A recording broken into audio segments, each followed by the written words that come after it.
Do you want to be introduced as just Megan or Megan Johnson? Oh, no, just Megan's fine. Just Megan is fine? Okay. I always, because we have like people that are on that are teachers, and sometimes they don't want, I don't their care. You could students say to Megan find. Johnson. There's no reason why. Oh, just Megan's fine though? Right, okay. yeah. I always like to ask just because, for safety reasons. Yeah, we had somebody on though. No, it's fine. There's nothing to hide. We had somebody on once who was on the witness protection program, Yeah, and we yeah. just gave out all the information. Awesome. Yeah. Well, it's weird though, because I haven't heard from him in a while. Everything must be okay.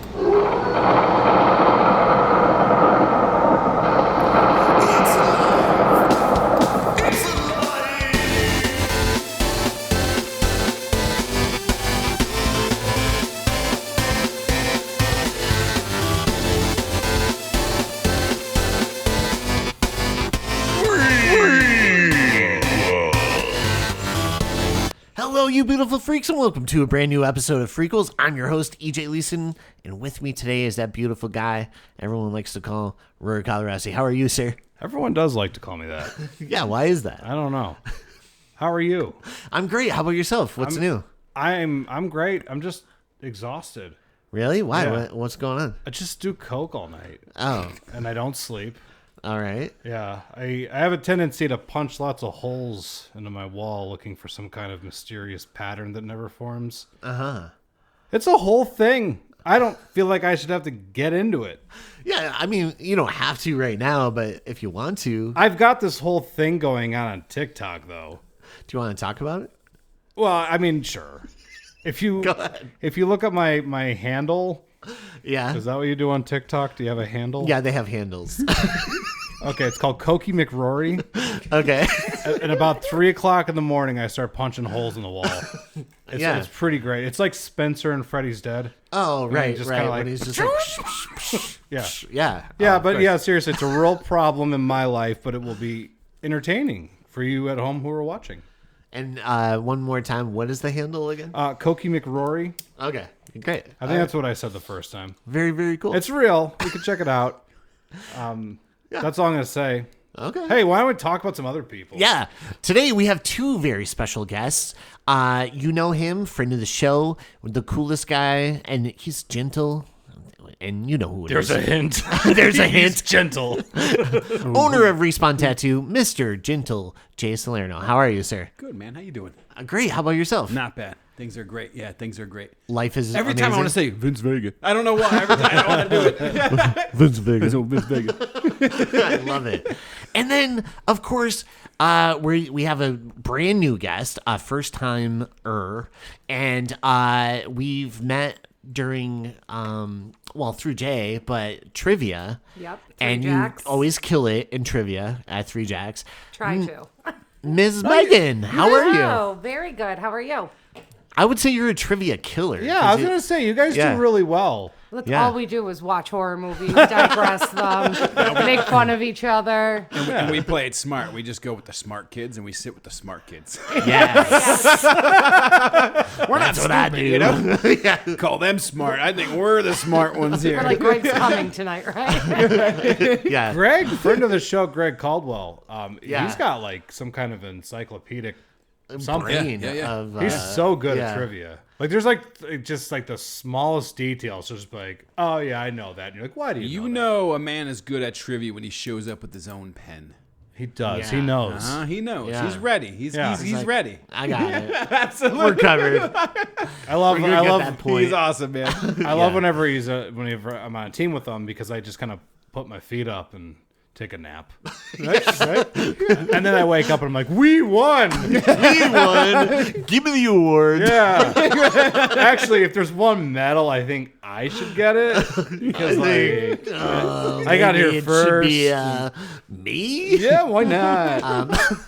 But I just did trivia, but Greg wasn't there, so that's probably why we won.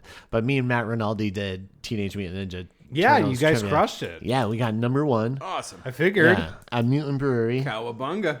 Brad, Oh, yeah, Trivia Brad. Yeah, Master trivia Brad. Brad. Yeah. And I think we lucked into the win. I feel like a lot of teams left at a certain point, and I don't know. And then I was like, I think we're lucking into this. The Like, man's too modest. Yeah. Right. Yeah. Nah, Too actually- modest. Yeah. No, but Matt was killing it. He like knew all these like video game answers and stuff, and I was like, I only know the movies, man. He's another one. He like shows up for He is, trivia and he yeah. looks real serious. Yeah, Because I just show up completely unprepared. I just hope that I can remember things. Yeah. I do. yeah, you do a great job. I do. But so one of the things we like to do is we like to talk about the movies we watched recently. So let's give it to Megan. You start us off. What have you watched recently? We watched Until Dawn, Yeah, that was one of the last ones. Yeah. which I would give it a solid 5.5 stars. Okay. Is this out of a possible? You're even giving it something like you're The even acting like. was great, but just the storyline was terrible. Is this Yeah. out of 5 out of 5 or 5 out of 10? Like a 5 out of 5. I see. 5 out of 100. No, I'm just kidding. It did not fare well. No, I'm just kidding. It was just. It fell it was, short. It was. It Yes. started. So it's definitely based on a video game. Right. I think PlayStation produced it or whatever. And I talked to a buddy who played the game, and it sounded like it was nothing like the game. Oh, really? You know, some stuff Yeah. was there. The basic outline was there, but it just didn't hold true. You know, it started real funny and it was real rigid. There was it wasn't smooth. There wasn't an easy transition on anything. You kept just saying, "What's going on?" Yeah, you're Yeah. like, wait a minute. Like, it was Okay, too they're there all for over the 7 place. minutes. Oh, all of a sudden the killer's here. People are exploding. People are exploding. It was just Yeah. so Well, random. Well, now you have Yeah. me. Yeah, People do randomly People may explode. like it, and maybe I'm just missing something. But when we turned it on, we were just kind of like looked at each other like, I don't know. You know, in the trailer where they show you all the good parts, Yeah. and then Yeah. you watch the movie, and That's a you're good like, point. "Yeah, they literally just showed all the good parts in the trailer." Yeah. It's all And we that got. was about it. Yeah. Once they introduced Peter Stormare, I'm like, oh, that's the bad guy. Yeah, Like yeah. You know the it. guy from You know it. Fargo. Yeah. I was like, oh, that's the bad guy right there. Absolutely, yeah. Yeah. Yeah. Yeah, he shows up as the quintessential shopkeep owner outside where they're going. You know, Right, like, yeah. oh, okay, I've never seen that before. You know, yeah. Yeah. I And would then- like to be a shopkeep. I feel like I missed out on One of those old Is that school your calling in registers. life? A Yeah, like I just would Okay. like to be a shopkeep. Yeah. I don't know what I'd be the shopkeep of. Yeah, I don't know. That's You know what what you're I always supposed- wanted to do? I always wanted to be a bookstore owner and like have books on the occult and stuff. So when teens are going through something like one of them is cursed or Sure. encountered a vampire, they come in and then I'm like, "Oh, you're gonna want this book on the occult." Yeah, but you have to have the here." back room, like, come with me. You know, you have to go through like some secret passage, and then you find all the cool books. You know, Right. And you have to be wearing a flowing robe. Right. And you have to always be holding a lantern. Yeah, exactly. or a candelabra. Well, for sure. Oh, no. Yeah. Right? Yeah, you could go either way, right? Yeah. No, I like yours better. I think that suits that version of EJ better. Yeah, I think You're so. not too. a lantern guy. I mean, I don't like think you can Green pull Lantern. it off. Yeah, I know. And seriously, dude, if I ever see you with a lantern, our friendship's over. Yeah, I know. I just say. I'll never talk to you again. How about what other movies have you guys watched? We've been slacking. I've been doing We've the been shows slacking. lately, and I don't even want to say because I watched a girly show. What show? Tell Me Lies. Tell Me Lies? I didn't even hear of it. What is that? Oh, it's like an internet sensation. It's about a bunch of college kids, and about like narcissists and blackmailing, and it That was sounds cool. It was I don't actually know. really good. Yeah. It was actually really, really good. I'll like girl shame myself for watching because I normally don't watch shows like that. But my friends kept saying, "You're gonna love it. You're gonna love it," and I did, and it there's was lots of really, really boobies. good. There was Yeah. a lot of adult behavior. What's that show called Down again? is called Lots of Boobies. Tell Me Lies. All I heard was the boobies part. Tell Me Lies. No, No, we watched. that we sounds also- good. I'm sorry, not to cut you off. No. If I didn't have legs, if I had Oh, legs, yes. I would kick Kick you. you. Yes, I didn't think it was terrible. I loved it. I'm a big I fan. wasn't a I'm not fan. saying I didn't love it. I just Okay. I think I was a little tired watching it, and I was missing some of the stuff I should have retained. You know, or the you know the idea of the child being there or not being Yeah. there. I was just kind of like, I don't know, I'm not ready it was for more this like right a now. psychological thriller, Yeah, I guess, But right? the main lead, she was fantastic. So Rose Byrne is incredible in that, and she's always great. But She's this always is good. this is her like crowning achievement. But Conan O'Brien is so Yeah. good. He's so good at You're showing gonna contempt. need to get some rest. he just looks like he hates her so much. right? Is he her doctor? Yeah, Or- yeah. He plays like a psychologist, and he's just Well, I not think want it to be in was the like same her room. coworker Yeah. too, wasn't he? Yeah. Right? Oh, he was. Yes. Good call. Yes. That's really funny because she's like, you just think she's just doing therapy, and then she Yeah. like walks down the hall, and she's got like her own person coming in. I don't know. It's an interesting movie. Like, who should beware right now? Yeah. Oh, that sounds good. I haven't watched it yet, but it is on my list. You'll like 'cause You it, I told me think. about Yeah, it. Yeah. And anything else? Offhand, no. Nothing's jumping out as that really, right? I mean, I Nothing can't that think really of- was like, oh my God, that was a good one. The new Game Yeah. of Thrones show. I'm loving it. Loving I'm it. loving it. You That know, last episode was the Night of the really Seven good. Kingdoms. Yeah. Man, finale was great. I think they launched it into the second season. So awesome. I didn't watch the finale yet. I just watched Great. the last the battle. The battle was that was the best Incredible. episode. Yeah, It was so good. And I thought they were gonna pull, some shenanigans with it. Right. When you're watching, right? Because that first like 30 seconds, or not 30 seconds, we'll say 10 minutes. You're like, don't do it, don't Yeah. do it, don't lose. And they brought it right back, and it was Yeah. perfect. Yeah. It was really good. It was like I thought it was going to be an man. episode of flashbacks, Yeah, essentially, and then that's what I like thought, the too. finale would have been the rest of the battle. Yeah. and I'm like so glad they didn't do that. No. Oh, I'm so Wait, glad. we recently watched The Staircase. Oh, the murder one. Yes. Right. With the woman that fell down the stairs, and the was the husband owl. was the owl theory. with the owl and theory. did you not see this? No, I didn't see it. Oh, Did it's you see it? definitely a Some true must crime watch. stuff. Yeah, and Yeah. it's Okay. based on a true story. Really? So on Netflix, there's the actual documentary of what happened, and then Yeah. Toni Collette ended up playing the woman. I love her. Oh, it's she's she's amazing. yeah. It is definitely like, who did it? Was it the owl? Was it this? Was it that? It's really, really good. I have Oh. to check that out. Yeah. And it's just called The The Staircase? Staircase. It's about, she married later on in life a man that was a writer. Yeah. He wrote about what Civil War or World War something, II or the something. He was a a history famous writer, yeah. writer.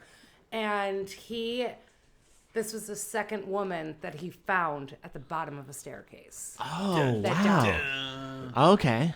So he's probably like a suspect in it, right? Oh, 100%? Yeah, Okay. yes. Yeah. Definitely, yeah. I think It he is a got little he fishy. didn't get away with it. I think he was charged, but he got out of jail as like time served. Oh, neat. Okay, Oh, wow. Okay. I gotta Definitely get worth- that. But there's a couple definitely worth different falling down there's the- a couple the- different theories Yeah. with it. Yeah. So Interesting. No, The I'll definitely husband, check the that out. owl, Yeah. or an intruder. Yeah, they end up bringing in some some Forensics. and people from France or Yes, England or yeah. something to help out with the case, and because they're like Yeah. this It was just in isn't adding up. And 2004. it's I interesting, believe. you know. Oh, some of the theories that I'm going with the owl. It's an owl. The owl. Yeah. did it. Yeah, a bird flew in, fucked with like, her, she fell down the stairs. How it goes. Game over. You don't have to watch it. No, I'm just kidding. No, definitely watch it. It's totally interesting. It really is interesting. And Oh, it's okay, true. cool. It's real life. So Yeah. I feel like it's even. I hate to say cooler, but it is cooler. Yeah. That A little sounds more interesting. awesome. Yeah, actually. right. Yeah. Jeez, yeah. Yeah. God rest her soul, by the way. Jeez. Right. Yeah. Yeah. Right. Rory, how about you? What have you watched recently? Will, Beck and I went through all 6 Scream movies in preparation for Thursday. Nice. Yeah. That's what I'm doing. I'm going through all the screams right now. Where you at? 5. Around Oh, you're 5. up to 5? Yeah. Oh yeah. So, like, I was actually very interested to get back to 5 and 6 to see if my feelings on Oh, it. right. Yeah. Because you weren't crazy about No. 5 or 6. I marginally enjoyed it more. I still just have lots of problems. I know where it is, too. I figured it out. I like. Do you like 6 Did you better see than all 5? the I've seen every Scream movie. Okay. The Scream franchise, the first one is. I was in high school and I was like, wow, this is great. That's a the fucking best. movie. That's a movie. Yeah. so good. Like there was good. nothing ever made like that before. No, it's Yeah. so smart. Yes. And it- Great actors, actresses. It was That dialogue is Wes so Craven, good. right? Did Yeah, a great Wes job Craven. on that. Yeah. Yeah, because so good. like I love the first 4. Like it's weird because we were watching it and I'm like, wow, how do I love the first one more? I didn't know that was possible. Right. And then I was watching 2 and I'm like, I actually love this one even more. And I'm Yeah. getting to 3, and I'm like, I know everyone hates that one, but I I'm like, See, that's Three. one of my love 3. favorites. Me too. Other than the original. Like, Yeah. off of the franchise 3, that's when Roman was the Yeah, brother, yeah. McCarthy was in it. Yeah. I like the third one probably the best. The third one, the stuff with Sid is like some of the best stuff in that franchise. That scene where she's just like in her old home on the set. Yep. And it's like she just hears like the echoes of the past and stuff. It's like really, really good stuff. And like I love 4, but I was curious to get to 5 and 6 because I didn't love them as much. And I know what it is with 5. I just hate what they did with Dewey. Like where he ends up in that franchise, I just felt like he didn't deserve such a shitty outcome. And it doesn't track for me. Like she's saying to him, like, well, you left in the middle of the night and you didn't talk to me. And I'm like, oh, yeah, those are all things that Dewey wouldn't do. Right. You know, he's the most reliable It would guy. probably be the other way around. Yeah, like I Right. could see her Gail like Weathers. leaving. Yeah, like Yeah. like Gail Weathers would book it. I get it, but like, Right. but like Dewey, he's just so like reliable, and I hate the fact that it's like he can't just like walk out on Gail. They got to send him back to Woodsboro, and he becomes an alcoholic living in a trailer. He gets fired from the force. I'm like, they just completely It's like destroy. working mall security. Yeah, like even mall security's like, no, we don't want your baggage. It's like parking. Yeah, and then like they just like needlessly kill him in a meaningless way. Like I deserved more. He did. He should have died saving either Sid or Gail. I would have like lost it if that's what happened. But in the theater, I'm just like, why is this not hitting me? And it's because I He just died felt, in the hospital, right? In Yeah. The hallway there? Yeah. by some character who just like, I don't know. It didn't work for me, but I did enjoy it marginally more so like the opening, and Yeah. it's just Roger Jackson. Yeah. Like that part where he's just kind of like, elevated horror? Sounds kind of boring. yeah. Fan. Yeah. But like, no, I thought I liked 5 a little bit more. 6 is fine, you know? Yeah.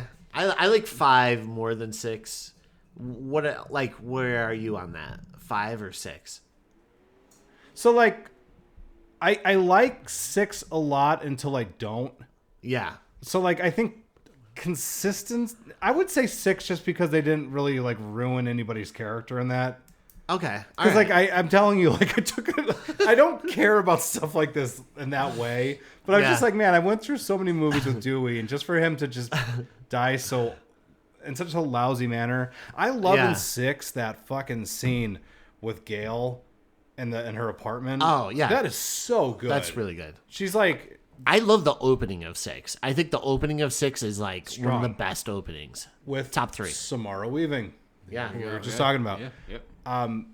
Yeah, it was funny. I was on Dave's podcast the other day doing an episode on Scream, and there's like that little category. It's like, you know, supporting character, and I was just like, Gail fucking Courtney Cox, because I love her character so much, and Yeah. and like that whole scene is like the best thing ever. But I watched all 6 Scream movies, and I still Yes. love them. Even the ones that I'm bitching about, I still think are very good. Do you know what I mean? Like, I don't think there's ever Right. been a Scream movie where I'm like, fuck those movies. It's just always like, I like these ones a little bit less than I like the previous 4. EJ, I watched something so that I could talk to you about it. Oh, really? What was it? I watched The Chair Company. Oh my god, you watched all of it? I watched Company was great. the whole thing. Oh my god. Shut up. Are you sitting? No way. Yeah, Oh my really God. fast, Okay. too. And did you love it? That is one of the funniest fucking things I've ever seen in my entire life. I definitely agree with that. That kind of humor, man, like that was just like beating me to death. It's like dead dry humor. It's insane. Yeah. There's just like things in it, like that character Mike. Yeah. I really like to come to that birthday Yeah. party. I feel like we're family now, you know? And you're like, Dude, whenever he's in his apartment and I'm you watching just, a porno. You okay with that? I'm not watching a porno, I'm listening to it in the car. Like whenever he's in Mike's apartment, it's like you just hear people like screaming in terror. What's the Jerky Boy ripoff that they listens to? That's the funniest thing. Yeah, and it's just like why? What? The part that like made me like realize that this was like my favorite thing I've watched in a long time was like the dog Baby. Yeah. Like how like they bring the dog home and it's like real cute and stuff, but then he accidentally finds the owner.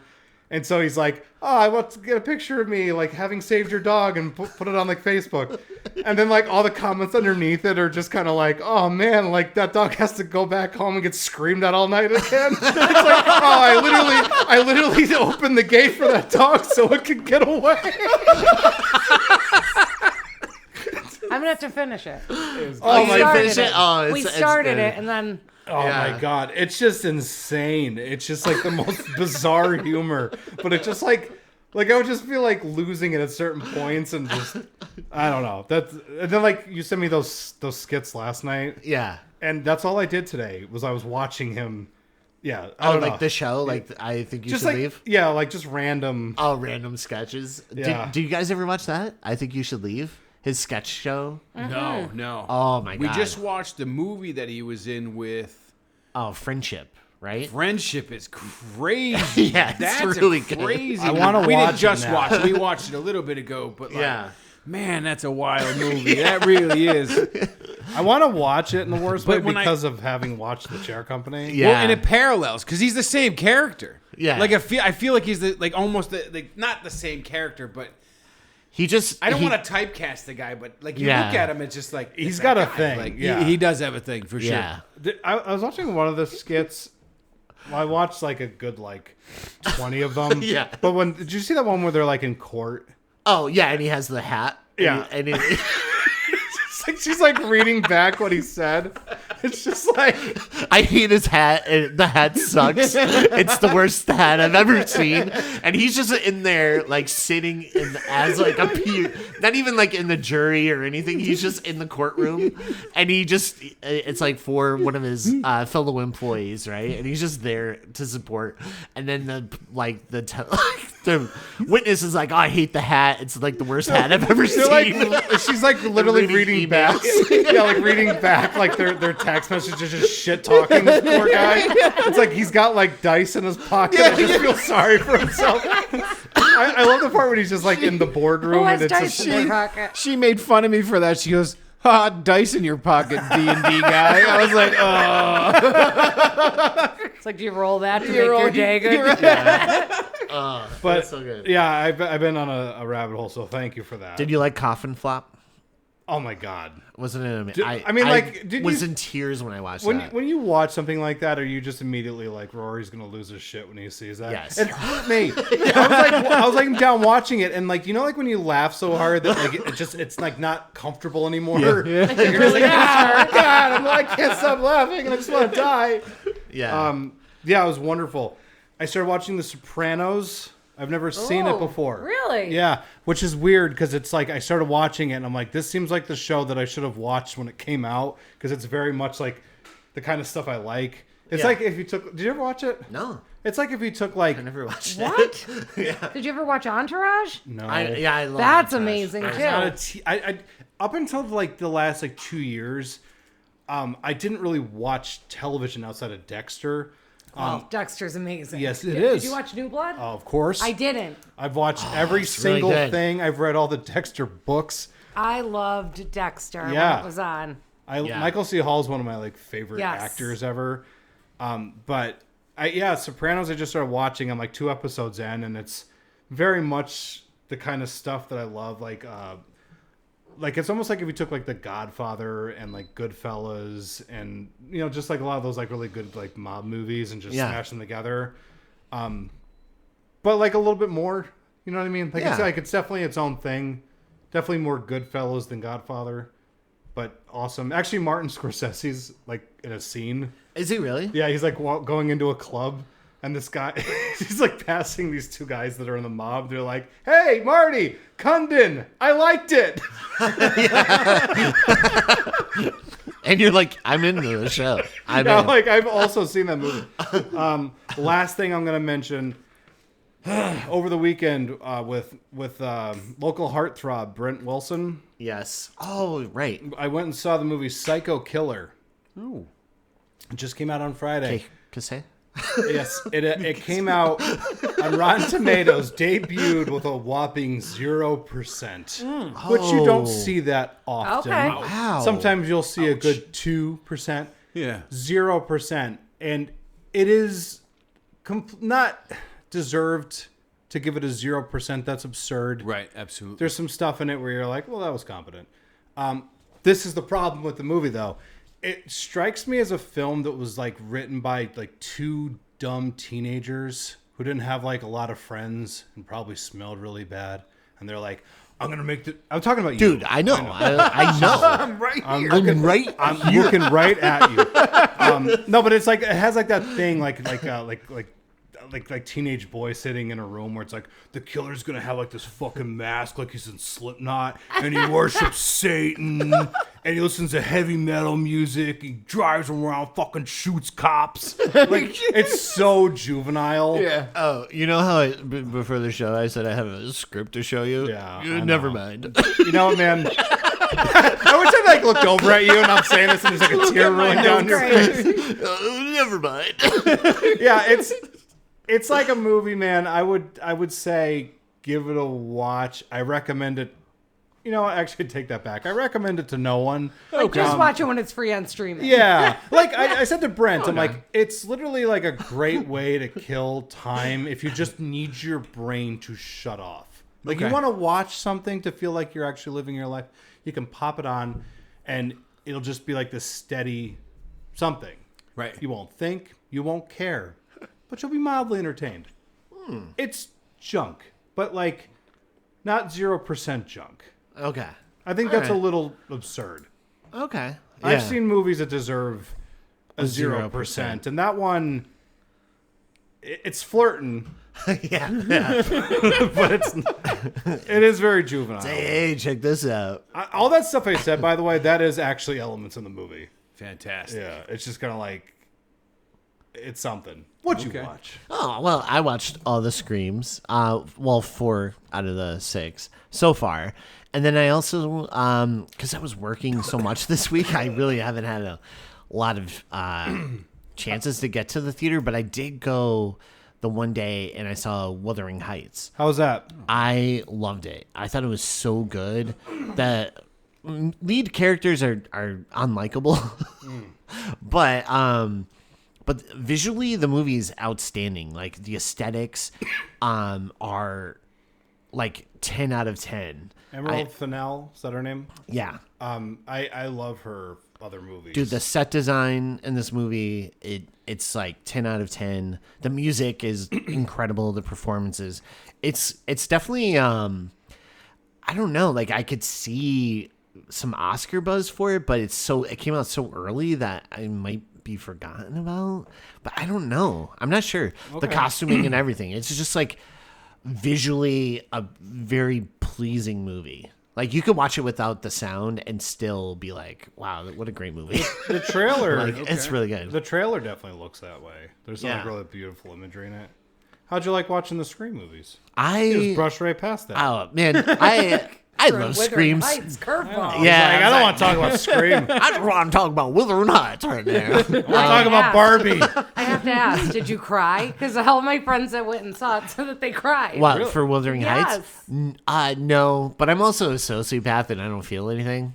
So It's true. It's true. no, I'm just kidding. No, there were parts that were definitely upsetting, but yeah, I came in like a couple minutes late too, which is kind of weird. You know how like most of the time you go to the movies and the movie was supposed to start 10:15, like the trailers and all of that. And I walked in, it was 10:25, and the movie already started. And I went, "What the hell? Didn't they just Normally skip it's all like the a half-hour trailers?" previews. I was like, "This never happens. Like, Yeah. this is crazy." But luckily, Kristen kind of explained. She's like, "Oh, this is what you missed." I was like, "Oh," because I remember that from the book because I read it in like 10th grades, like the summer of 10th grade. So I was like, I remember someone being hung in this movie. She's like, "Oh yeah, that happens right in the beginning." I'm like, "Oh, okay." How many like- minutes were you in? Were you late? Probably like 5 minutes, maybe. I don't even know. Yeah, I was just like so surprised that it started already, and I was like, "What? There's no."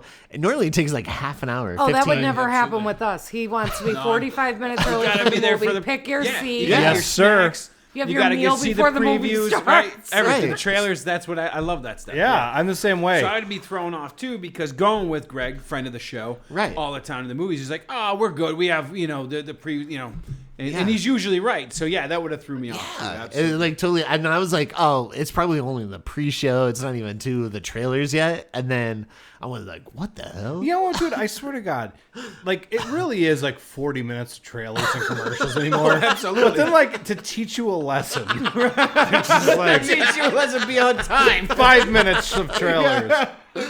I was like, oh man, but it's so I don't know. But as far as Scream, the first one is it's probably my favorite horror movie of all time. And then and I met like literally everybody from that movie, with the exception of like bathroom girl number 1 and Doesn't she follow the show? oh no, bathroom girl number 2 follows the show. Follows the show? she does. Yeah. Oh, rad. Right. Is she the one? Ritter. Is she the one Yeah. that's like with the dark hair? Yeah, the dark hair and You are pathetic. you are pathetic. Yeah. So she follows our Instagram and stuff. Yeah. Yeah. So You can only say nice things about her, America. yeah, that's right. Nancy Ann Ritter. She's a totally national rocks. treasure. Yeah, right. But yeah, no, so I love the first movie. It's one of my favorite movies of all time. I love Scream 2. I think Scream 2 is one of the best sequels of all time. I Made think in it's, less than a year. yeah, it's incredible. Isn't that wild? That is very wild. That's And- an incredible turnaround. all the Now, you stuff think he that had everything happened? prepped from the first one? There was some like residuals left over from the writing and or production. Kevin Williamson I guess to like entice people to buy the first script, gave an outline for a sequel so that they were like, oh, like we can do that. Yeah. Smart move. Of course, Because yeah. the prep works there. Right, yeah. But that movie is like, we've talked about it. We had a whole episode on Scream 2. Yeah. But that opening is like, every time I watch it, it hits harder, man. I love the opening of that second movie. It's so They good. liked it. And it's the same movie theater from Everything. Nightmare on Elm Rialto? Street Part 4. Isn't it also in La La Land? I think so, yeah. Really? Yeah. It's Yeah. like in everything. Yeah, yeah, Rialto. okay. But Nightmare on Elm Street 4, when Alice goes to the movies, that's the same theater. Oh, Rick, you little meatball. That movie. That movie. I like Nightmare 4. I love Scream 3. I'm such a huge Scream 3 fan. Okay, quick thing about that. Yeah. Do you remember there was a time? Yeah, I did not. Yeah. I was like, I don't really like this It was movie. it was the one where we were always like we loved the first two and then really Three. enjoyed the third one. Right. But boy, I feel like it pulled up. Yeah. I think it's one of the best ones. I think it's my third favorite, to be Is it? honest. Yeah. I And think I'm getting close. yeah, Parker Posey is incredible. And I want to fight. We're playing you. She's so good in that movie. I want, you know how like people are like Kirby's still alive, and then she, Loved Kirby. yeah. Kirby's awesome. Loved Kirby. So I want to put this out there. Jennifer Jolie did not die that night in the mansion. Well, she couldn't have. She was the killer in Stab 3. Yeah, that's right. But I also think, by the way, with Scream 3, I think Roman. I know Yeah. people shit on Roman a lot, but like I actually feel like they did a really good job bringing it all together. dude, I do too. I was not crazy about anything retconning Billy and Stu. But it doesn't though, because Right. because he's basically just saying like you're basically like he showed them the proof of the affair, Right. right? So like Billy sees it and he's like and he basically just says he gave him some pointers, like have like a partner that you can sell out in case shit goes south. But they don't take away anything from what Billy and Stu did. Right. Correct me if I'm wrong. I might be. I just told you I've been doing coke. It's a hell of a drug. It's a hell of a drug. A hell of a drug. Because I was paying attention to it, and I was just like, because I thought about that. I'm like, did they really undo anything? And I don't think they No. do. I also love when Dewey shoots him in the chest like a bunch of times. He's like, "You can't fucking kill me." It's a very like Chucky moment. Yeah. Roman, he's like, "You can't fucking kill me." Dewey the head. I like the whole thing. Like by the time that third movie ends, there's a part of me that wishes that they just stopped there because Yeah. I like the ending to the third movie. I don't like where the characters ended up. Obviously, I don't like that Dewey got fucking murdered by some character, which is stupid. Amber. Yeah. Academy Award winning Mikey Madsen, which is wild. Hey, with 5, Jack Quaid. Jack Quaid's amazing, right? He lights up a pretty underwritten part. Yeah. He is such a good actor that you think that character has more going on than it does. Yeah. Isn't that weird? Yeah, really, he's awesome. I'm a big fan of Jack Quaid. Yeah. But what else did you watch? And that's it. That's all I watched Get on was the Scream 1 through 4 so far, and Wuthering Heights. Do you think this is gonna be the last Scream? No, never. It's just gonna go on for 40 years. No. There's a new trilogy. Hey, Who knows? I will Probably. say, I mean, Who knows? hopefully right now I might just be in hope mode, but these trailers, I like the tone. Mm-hmm. I think it looks cool. I'm hoping that they jumpstart the whole thing and make some fun movies out of it, but I do sometimes wish they dropped out of the third one, left it as a trilogy, and just kind of had it be a thing. But no, they'll never stop making them. It's going to be like Star Trek and Star Wars. Yeah. Just Of course. keep doing it. Yep. Jigsaw meets Ghostface. Yeah. Ghostface in space. Ghostface X. Ghostface Just X. like what Yeah. Stu said, I'm gonna be in the sequel, baby. Yeah. These Gotta days. have a sequel. These days. Gotta have a sequel. Hey, so since we've all talked about what we've watched, Megan, the movie we're talking about today, you picked. It's one of my favorites. It is. So why did you pick it?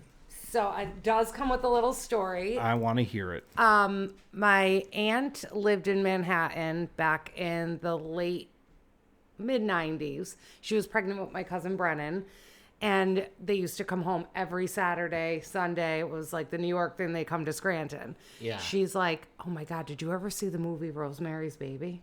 She goes, I'm pregnant and I'm watching this and I live in New York. And she's like, you have to watch it. That and the birds. You got to watch it. And it just stuck with me. So I went to Blockbuster Yeah. and rented What's Rosemary's Blockbuster? Baby. Yeah.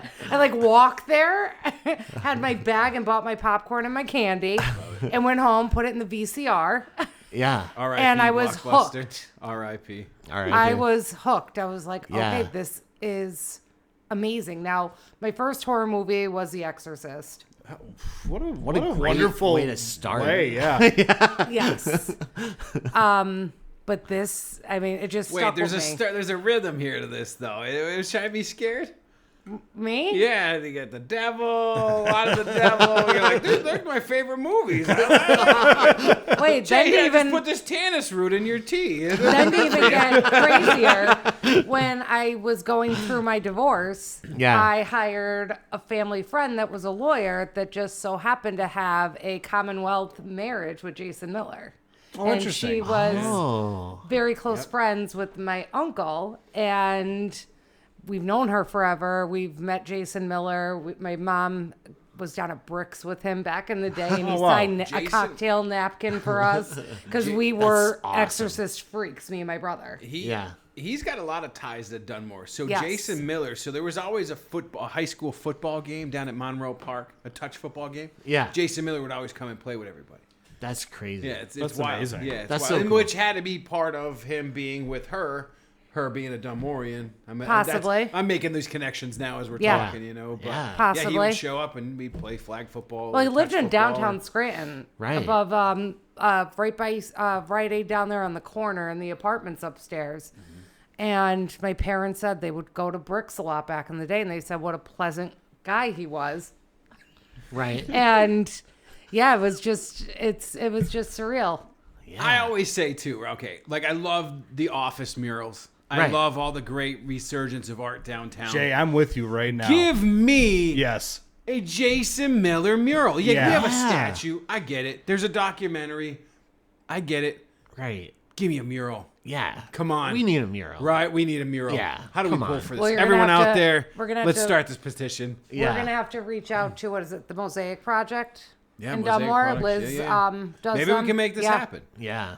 Yeah, that would be makes awesome. this happen. We Yeah, can. let's do it. The Frequel Project. Yeah. We got some connections. But how rad that would be! It would be so cool to It's, like. and deserved. It is deserved, he, right. he shot that championship season here. Yep, absolutely. Yeah. Was Paul Sorvino part of that, or was it? Yeah, he just, and it was I think Martin Sheen, right? Martin Sheen, okay. Sheen. What's his name? Can't think. Bruce Dern. He's we in go, the movie. okay. Yeah. I'm There's a thinking lot of later, like good so names. Paul Sorvino's daughter went to the U, and I know he has Mary ties Sorvino? to here Yeah. also. Wow. Okay. Yeah, apparently you would be able to go down to Kill Coins, and they would be hanging out, him, Paul Sorvino, and Jason Miller having a couple cocktails crazy. or what. That's so wild. I like the idea of Jason Miller playing like tag football. Yeah. Yeah. Just kind of like they're picking out their teams. He's like, take me! No. Yeah, The Exorcist. I mean, Exorcist, The Birds, and Rosemary's Baby. Like, what a Top fantastic way. Yeah, trilogy right there. Coming into the genre hot. Yes, at the age of like 11. Yeah. I was young. To be, Yeah. just throw this out there, I also had a crazy Exorcist phase in my life where that Yes. was like, I have to just keep watching this with my friends. That's like a perfect movie. Me and my brother are two huge, like, horror addicts. Yeah. What was it? Paranormal Activity. Yeah. He was in the army. He came home and he made us watch it at my house during the day. Yeah. Because what he used to do was we'd watch The Exorcist upstairs in our parents' living room. Yeah. And then he would be like, go downstairs and get me a drink. And he was older.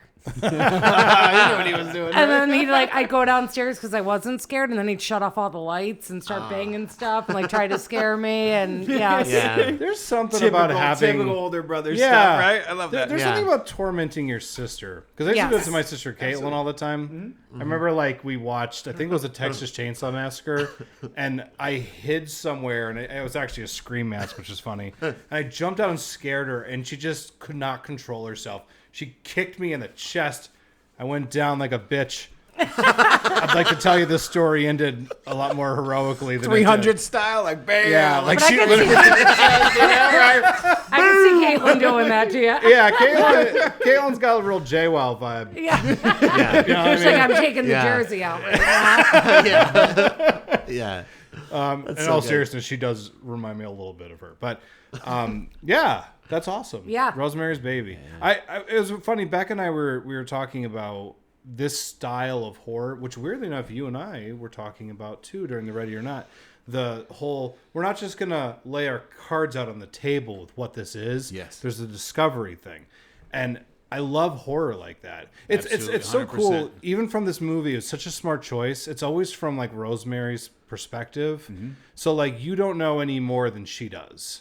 Right. So like, what's great is that you're never like, there's never scenes where it cuts to like the neighbors and they're just kind of talking about the evil cult or what they're Right. doing. You're just getting like little glimpses of what's going on, and that's so scary because it's kind of implying that there's like this evil outside, you know, like in your safe little apartment. Inside, There's like, you're good. Yeah, and like I love stuff like that. Just like don't lay all your cards out on the table immediately. Let there be discovery and Absolutely, yeah. It's have part it of. creep I think in. it's part of enjoying a film. Right? Yeah. Yeah. You don't want everything laid out in front. Like it's. I get that for sure. Yeah, that's what I love about this movie is there's this supernatural element that's happening, right? But they never show you that supernatural element at all. It's just like from her point of view and then the discovery of it as it's going on. And the thing that's scary is like the normal people around her that are doing this to her. Yeah, just right? And not gaslighting her the whole knowing. time. You're Right. like, Yeah, this is and horrible. Can you imagine being in her shoes? Like, no, this is happening. No, you're okay.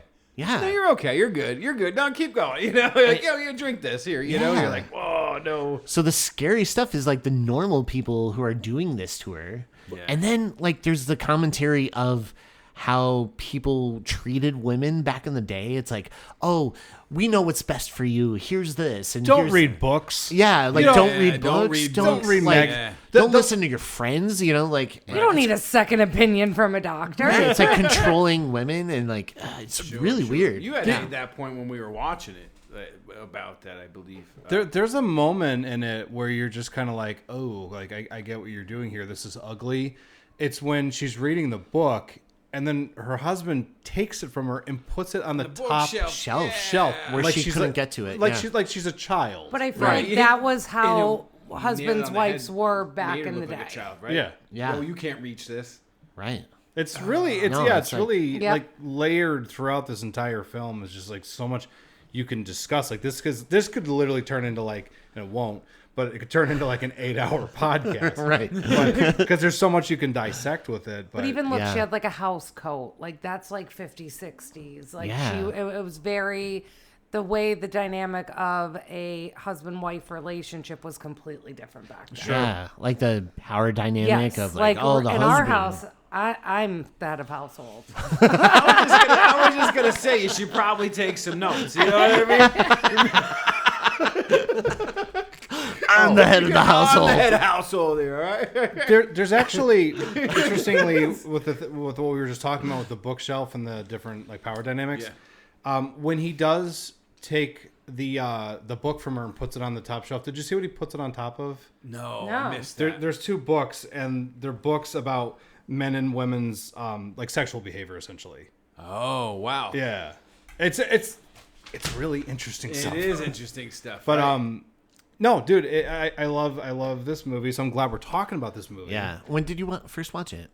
So here's the cool thing: I saw this movie. I was probably like 13. Yeah. About that, and I haven't seen it since. So watching it last night, in a lot of ways, felt like I was watching it for the first time. It's one of those films where it's like I remembered the color.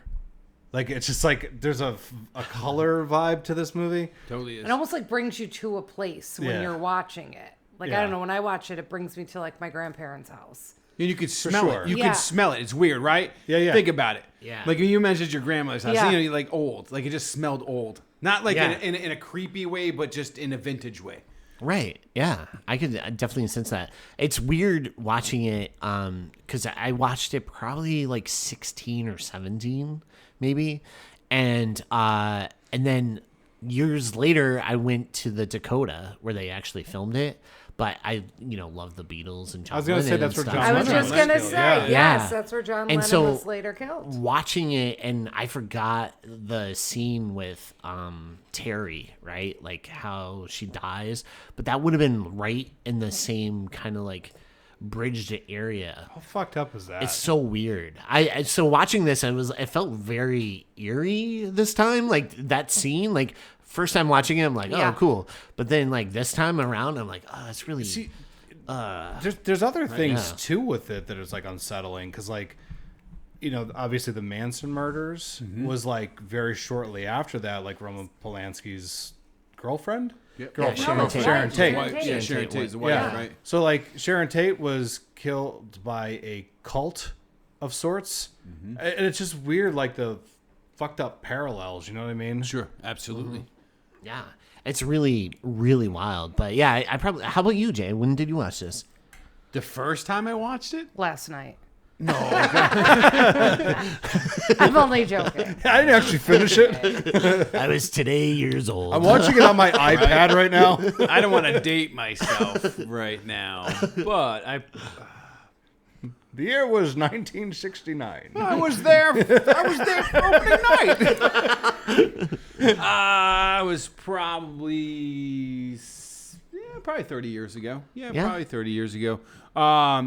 It's always stuck out for me as I love this. To me, falls into folk horror, and Yeah. I love folk horror. Yeah. I don't. There's something about it. Maybe growing up under the umbrella of Catholicism, anything with the devil always geeked me out. Exorcist, Rosemary's Baby. We can keep going on forever as far as titles go.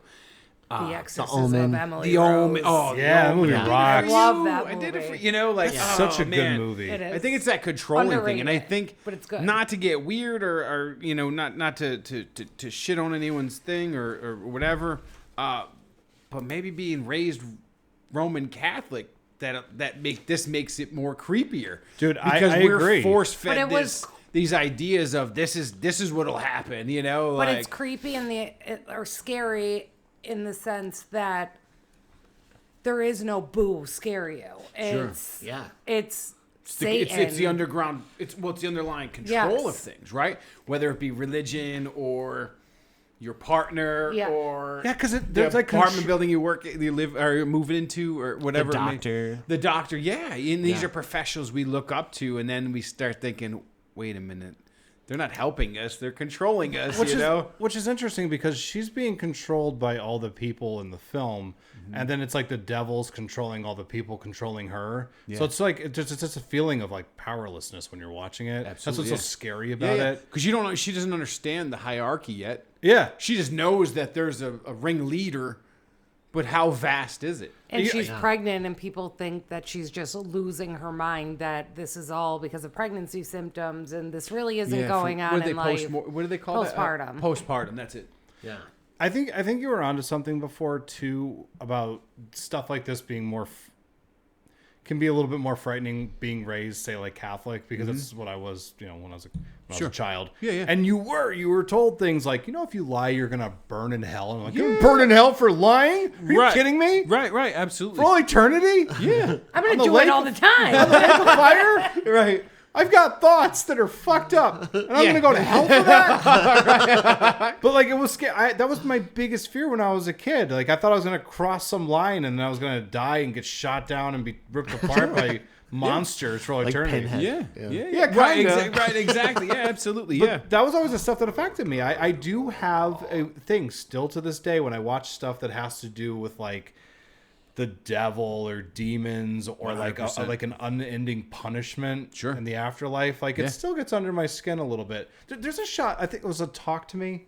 Yeah. Yes. I love that movie. There's like a That was so scene in good. it where they see where the one kid is, and there's just like, it looks like he's in hell, and there's all these like fucking people like Feeding Yeah. on him. yeah, Yeah, like yeah, touching him and stuff. Right. And I'm like, that's the only scene of that movie where I'm like, I want to look away. Sure. I'm just going to close my eyes, but tell me when it's over. Tell me when it's over.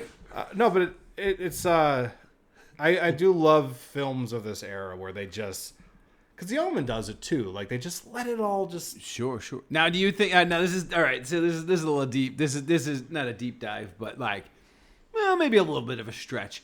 But you think Roman Polanski, being Roman Polanski, Sure. is his dig at religion or whatever, being what was she, 13? His Right. cousin.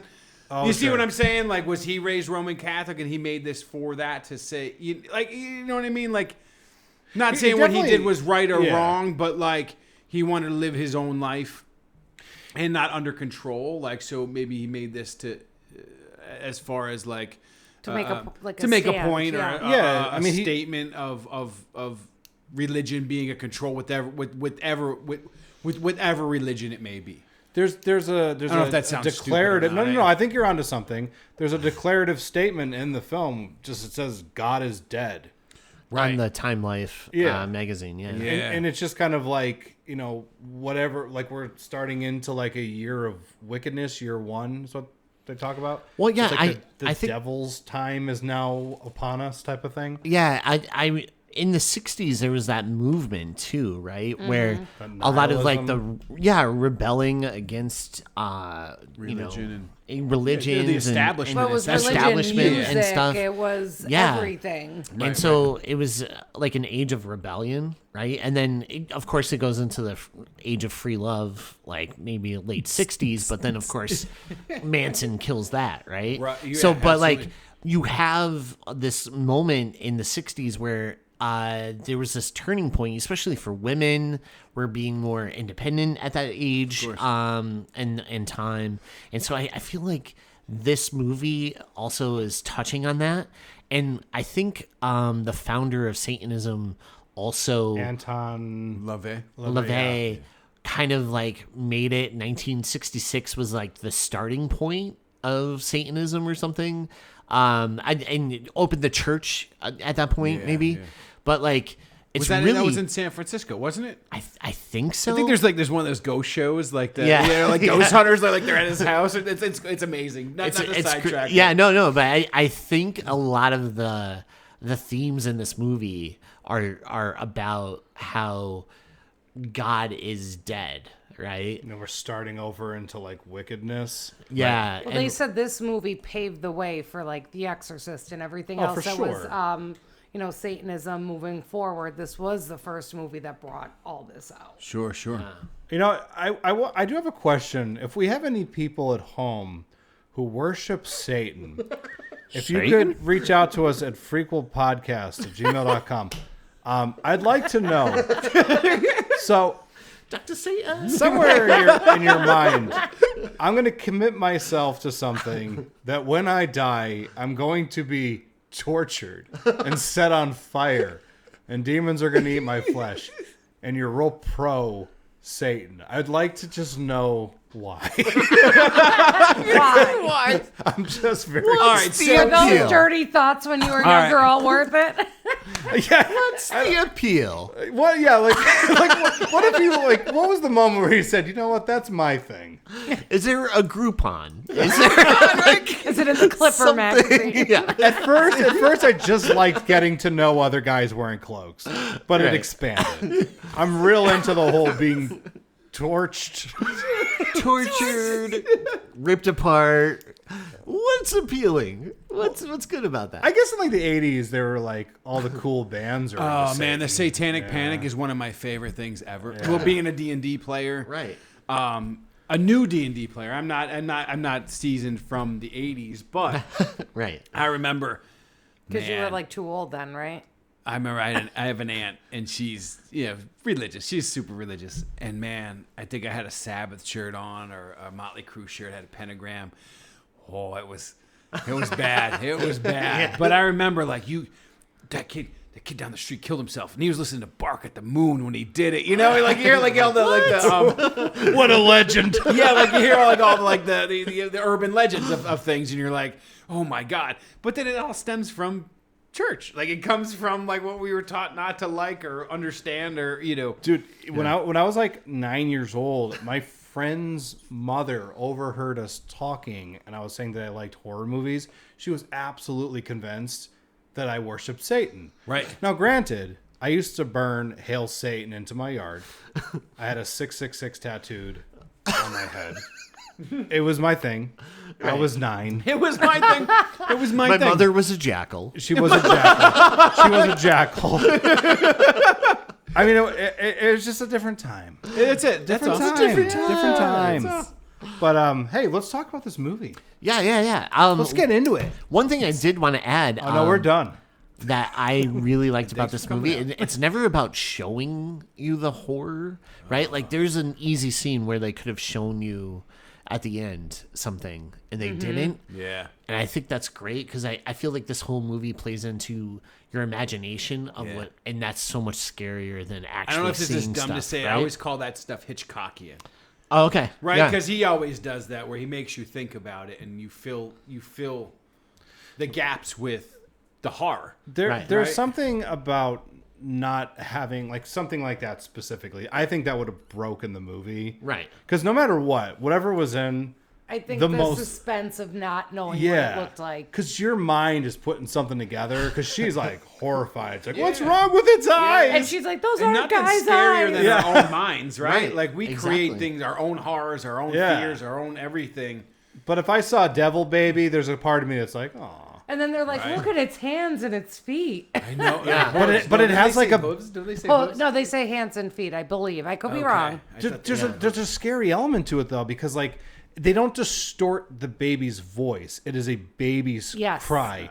So it's innocence perverted by evil. Sure. And not seeing it makes it And I think very you give it frightening. just a little bit of flavor with the bassinet being completely black. The most And the metal upside- thing yeah, the ever. most metal thing ever. Right, absolutely. That's fantastic. Becca said last night, then she's she's like, like- I bet somebody has that. And how about the lady rocking it? She's like, whoop, Yeah.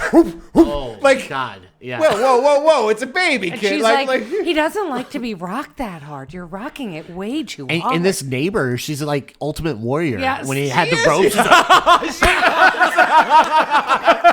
that's fantastic.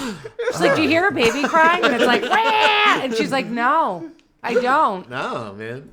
I don't know what's going on. But yeah, let's go into this movie. So the film starts in New York City with a lullaby over the credits in the skyline of New York City. I like the creepy lullaby. Yeah, that's actually... Do you know who sang that? Mia Farrow. Is it Mia Farrow? Yeah. She's saying the opening and ending credits.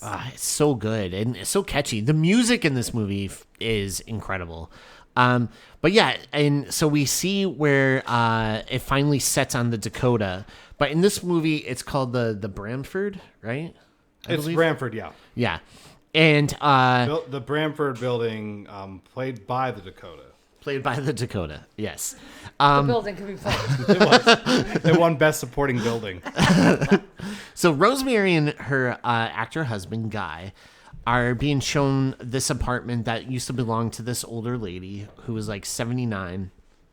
And they Apparently, get some... like, whipped a giant cabinet across the... Oh, yeah. So they're getting some info on the place and the former tenant who passed away. And at one point they see this dresser that was like pushed against this one like door. And he's like, oh, there's a closet behind here. I'm pretty sure. He's like, yeah, could you help me? So the husband and this guy are like, they move the dresser out of the way. And sure enough, there's this cabinet, or well, not cabinet, but like a closet door there. And when they look inside, it looks like just your Like a everyday, linen closet. Yeah, Yes, like yeah. living Mop closet. in there. And another thing besides the dresser, of course, that is kind of like a hint of something weird. She sees at one point in this lady, she was growing different plants and stuff, but she sees a note that says, I can no longer participate. Yeah. And so you're like, what does that mean, right? Like, we know, obviously, even seeing this movie beforehand, but I think, like, if you're watching it for the first time, you're like, well, that's definitely important. Yes. You know what I Which mean? starts Which it. That's again- what starts the intrigue, right? Yeah. It's awesome because like the movie starts and they just seem like a happy couple strolling through the city, That's it. picking out their new place Yeah. to live, and it's And I very think- like it's very like much a like dream type of apartment Sure, in the absolutely. city. Yeah. And then you get that first little hint, as you said, you get the Right. note, and you're like, something's off, but Right. they don't go too hard with it. But I think they were smart too because of the husband.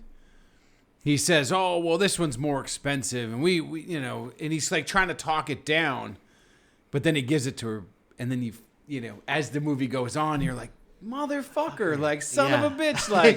You just sold your wife's womb to the devil. Right, Right. and not to, and I was like, man, that was good. That was good because he played that character, or Yeah. he played his part well for that. Yeah. Because I didn't buy into it. I was like, oh, he's like every other dude. He's like, oh, we got to save money. We got to, we're going to do the best for us, but we'll save money. Wow, Yeah. and yeah. So sorry. And- That's not how it is in my relationship.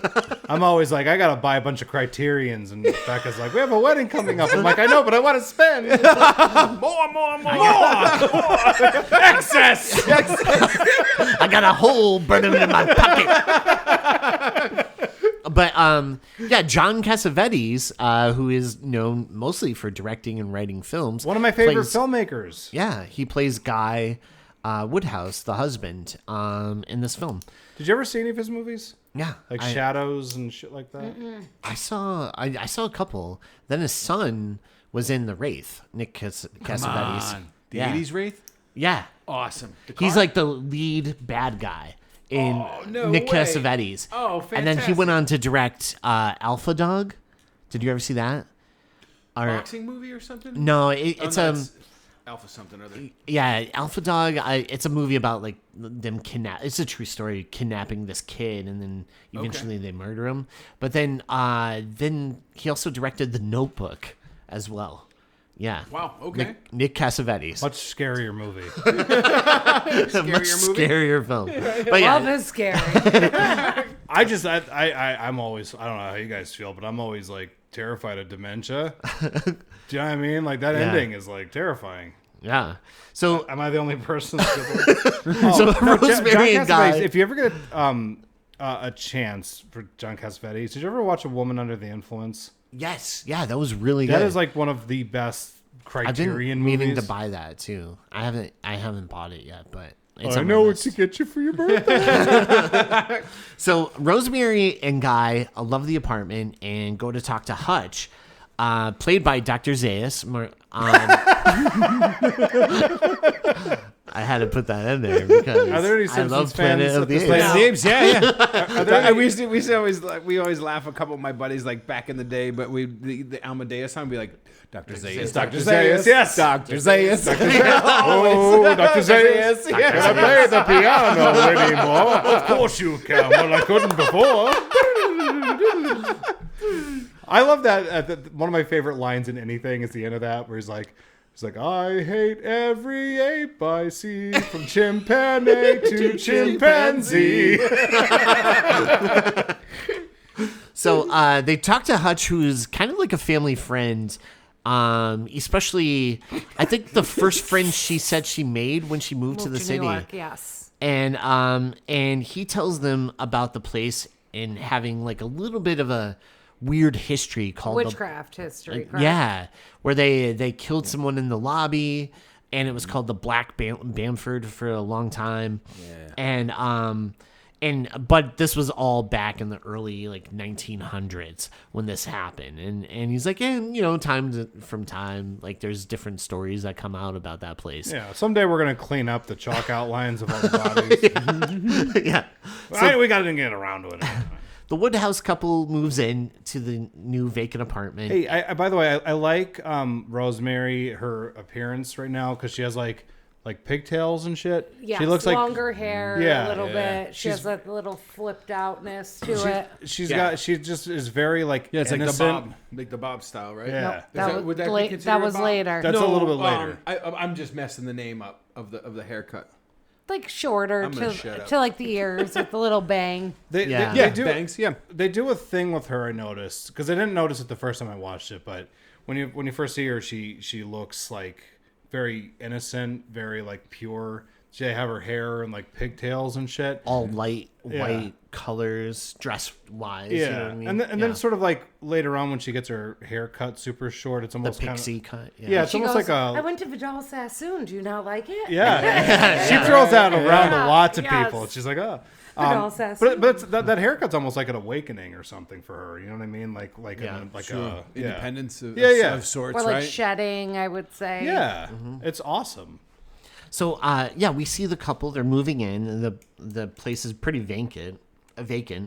And she's like, "Let's make love," and they start to take their clothes off. This is the first moment where I realized that there's something wrong in their relationship, because like I don't think the husband can feel like real love, because she kind of talks about how he's like real selfish and N-word and but like when they're like taking their clothes off, it's so robotic. Like there's no passion there. Absolutely, yeah. Like there's just, and they're actually spaced away from each other very nicely spaced, too. yeah. There's a distance between them, Sure, but they're just kind of like, well, I'll slowly unbutton my shirt. But I over also here. feel like that was a setting back then. It wasn't lust and love. No, I know, but and for the purposes of this film, because you're correct, it's like when you show like 50s movies and they have like Yes. two separate beds. Yes. But for the purposes of this movie, I think like that inability to have like there be like that passionate kind of more love, intimacy. is like kind of falls in line with Guy. His name is Guy, isn't yeah, it? Guy Which Woodhouse. is really funny, like when you really examine that, but just I think that just falls into his character in a nice way. Yeah. And then we get this cool montage of them painting the place and making it all their own. And you even see where she's utilizing that closet that was once, blocked by the dresser. And while doing laundry, she meets Is that a the new first neighbor. instance where there's secrets, by the way? That there's like the everything is so. not what it seems. Well, I mean, the first was the note. Yeah. yeah, but The weird herb garden, yeah. like that's strange. But, like, the too, world for the is gonna, or for the '60s. Like, I'm not sure how many people had herb gardens in New York in their, they so had that's certain strange. kind Yeah, of but herb we're- gardens. we're- right, and that's funny. He makes a mention of that. He goes, "Oh, Marijuana? Yeah, but weren't Minnie and Roman already trying to like push themselves in, like showing up? No, at their they didn't even door? show up. no, yet. not yet. Oh, No, okay. they didn't No. even show up yet. Yeah. I was just like, as we were sitting here, But I think I was thinking about the door closed or blocked off by the dresser. Yeah, was like the it's first almost one. like that indication that there's like like another world that's about to open up. You know what I mean? Absolutely, like there's like yeah. hidden secrets and stuff. What's in there? Narnia? A lion, a witch, No, and a it's ward. hell. They're like, no, it's hell. It's just We don't got a lion, we got a jackal. yeah, It's some kid's mother. some kid's mother. We sounds like the lady. Oh, I know, right? Yeah, he did. So we see where she goes down to do some laundry, and this is when she meets her neighbor Terry, this younger lady who lives with the Castavets, who took her in off the street because she was at one point not doing really well, and she only is survived by her brother, but he's off in the army. And so they kind of hit it off, and then she's like, oh yeah, they gave me this good luck charm. It's a Tannis root. And she's like, oh, it smells terrible. She's like, I don't know, but they treat me really well. And so, I'll deal with the smell. yeah. And then Terry and her kind of like make a pact, like, hey, whenever you do laundry, let's come down here together. Yeah, they said it was super creepy. Yeah, the building has, its moments where There's it's a really vibe, right? creepy. Yeah, Yeah. yeah. And so later that night, Rosemary hears some chanting next door. She, like, you just hear, Hey, Margaret. and it's really strange. A dance party over there. Yeah, those neighbors know how to tear it up. And the Castavets, like, what's going on? God, I so badly every single time want to say Cassavetes. I know. Because it's You want John to make it like an Cassavetes. Italian name. Because it's like the guys played by John Cassavetes, and then the neighbors are called Cassavetes. Yeah, yeah. I'm just like, It's another shortcoming. Yeah. So the Woodhouse couple, they're on a walk and they're coming home, and they come across a crime scene in front of their building, and it turns out there's a person who died right in front of the building, and it's Terry, right? And they said that she jumped from the window upstairs down and killed herself. So the police tell the Castavets, who just arrive, and that Terry jumped out the window, and Mr. Castavets is like, oh, I knew this would happen, and like, not really remorseful. maybe I should have brought it up to somebody. I don't know. And even like Mrs. Castavets, Minnie, kind of is like, I have to see, right? But she's not like shaken by it. She's kind of like more into like seeing it, right? Like I feel like marijuanas. yeah, like Ruth Gordon, I love, by the way, from Harold and Maude. I love her. But How old are you? I know. I thought you were going to say Harold and Kumar. I did too. I was going there too. I was like, oh wait, just There's a Harold and Maude. Yeah. there's an episode where we talk about EJ's Yeah. Harold and Maude T-shirt. It is a good movie. It's I will it's agree. a great film. I love and it. book, And right? yeah. Yeah. It's based on a book too. Yeah. Yeah. If you wanna be free. And if you want to I was like stay starting to back- do it, and then I'm like, oh, YouTube's gonna sue us. Oh yeah. Oh, they're gonna give us a copyright So, strike. but yeah, so Terry then, who killed herself, well, that's when Rosemary introduces herself, and she's like, hey, I met Terry the other day, and she survived. She has a brother, and they're like, oh, do you know where he's stationed? She's like, no, I don't know. But we do find out that, like, Rosemary says, oh, she spoke really highly of you guys and said how nice it was for you to take her in and all this. And I can't wait to see this movie now, Room 7A, just to see, or Apartment 7A, just to see how that kind of like ties into her story. Because do you think she jumped because she knew they were a cult, or do you think they killed her? What's your take? I don't care. No, I would say That's a good point. No, that's a really good point because it's like now they have her. Like I was thinking, like why they introduced this new character when they already have a host for the baby. I have a theory is what happened. If this helps, I think that they probably tried to impregnate her. It didn't take, and then they were like, "Oh, well, she's useless," and Kill then her threw off. out the window. And now- which is again tying into the the grossness of some of the themes of this. Of course, yeah. It's just kind of like, oh, like this Absolutely. woman is disposable now because we have no use for her. Of course, yeah. Yeah. Shit. So like, I mean, if she did kill herself in the TV show, I do think that would be a bit of a disservice to the overall themes Yeah. of the film. I'm sure they'll do that though. Because I was kind of like, maybe she did it because they did something to her, and then she did it because of that. I bet the show. See, that's what I've never I seen was it. thinking that she Yeah. knew what was going on, Yeah. and she sacrificed herself. That's Wait. how Yeah. I always Wait, read what it. if I haven't seen the show, mind you? It's Oh, a wait, not movie. the It's a show, movie. this- Oh, it's a movie. Yeah. Oh, okay. I might be able to power through that. Yeah. Maybe it's a thing where it actually does take, and they're like, "Oh, you're gonna give birth to the Dark Lord." Right, She's if like, she "Not on finds my out- watch," and if she jumps out the finds window. out, where that's how I was thinking. Not on my watch. She jumps out the window like Christy Swanson and Deadly Friend.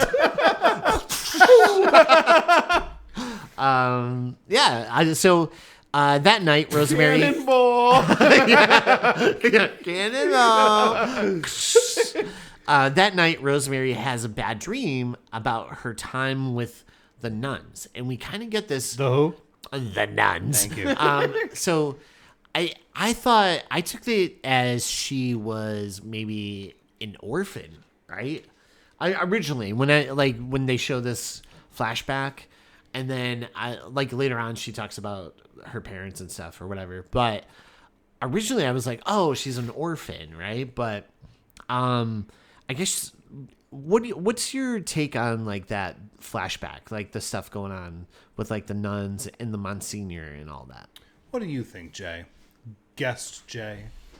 I think it just added to the whole panic of Catholicism. I think I know it has parts to it, but I think it's just flavor to be like, Because there's a bit of because she talks about that she's got some concerns that seem to stem from her faith throughout this whole thing. So yeah. I think it's maybe to strengthen some of those that's it. core beliefs that she has. Yeah. Even like her, even to raise the bar of the dark. yeah, Right? Yep, like yep. if it's Yeah. of like that's the anti thing, then okay. Even like her choice at the end to raise the demon baby is kind of like she doesn't believe in killing.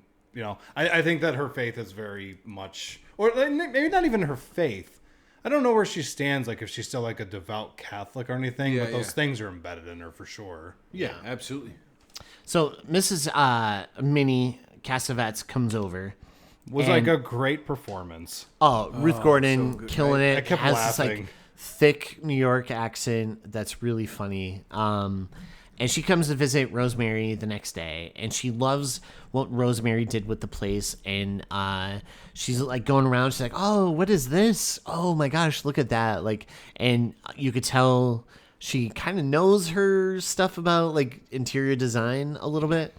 And then she invites Rosemary for dinner, and she insists that her and her husband Guy come that night for dinner, right? And so Guy gets home and he's bummed out because he lost out on a part to this one guy. And this one guy, he kind of plays like an important part into like Guy's story. And this guy, he's just a better actor than Guy Woodhouse. And Well, I think there's a lot you can dissect with that. yeah. We'll get into it more, but continue. Right. And so, and at first he's hesitant about going to dinner with the Cassavetes because he's like, oh, once you hang out with these older people, then you're going to want to hang out with the older people and you just can't get rid of them. And then eventually they're he's like like, you know roaches. what? yeah, So we're gonna have the elderly infesting our walls. But at one point he's like, you know what? Yeah, let's just go. We'll go. Whatever. Free dinner. So- right, yeah. So here's a question I have too.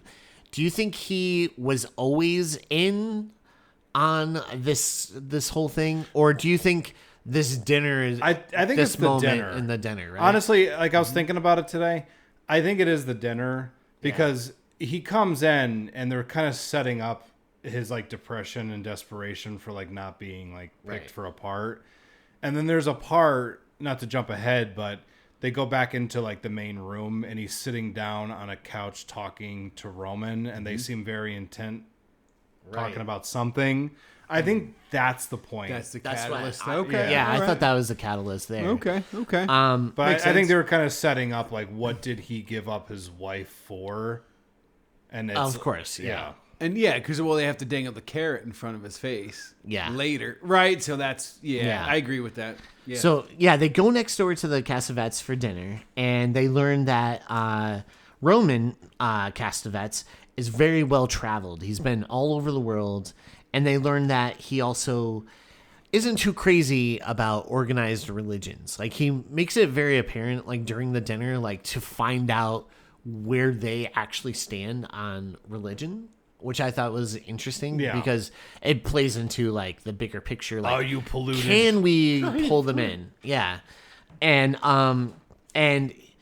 he also talks about how he loves theater and acting, and he's like, "Oh, you're an actor. That's great. I know this and I know that about theater." And he starts talking Yeah, he to was them. talking about a couple things with that. Yeah. Yeah. Yeah. I know this director and I know that director. Yeah, and and, Yeah. and again, it's just kind of getting his attention. Like, Sure. oh, I Oh, have you know this things guy? Yeah. I can help you Yeah. out. Sure. And he's like, "Hey, like he notices Guy. He's like, you have a lot of potential.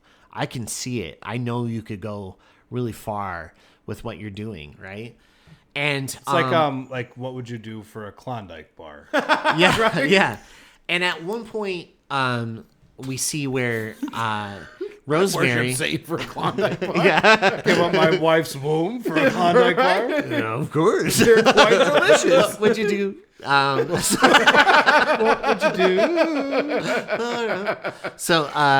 So at one point she's helping Rosemary. Ro is helping Minnie do the dishes and stuff, and she notices that the living room is really quiet. Oh where the wait, two when guys they're are. when they're doing the dishes, I think that's just like another maybe the earliest stuff for Rosemary with these people where they're like taking control because she's like, oh, I could dry them, and she's just like, no, you just stand there, and she kind of is just like treating her like a child in a sense. Kind of just like, no, I got all this. You just stand there, asshole. I think that was the line. Yeah, that was exactly She's the like, line. hey, fuck face. Or maybe not even that, but just the idea of that she's gonna birth this creature or this, the devil, that she didn't want her to work. She,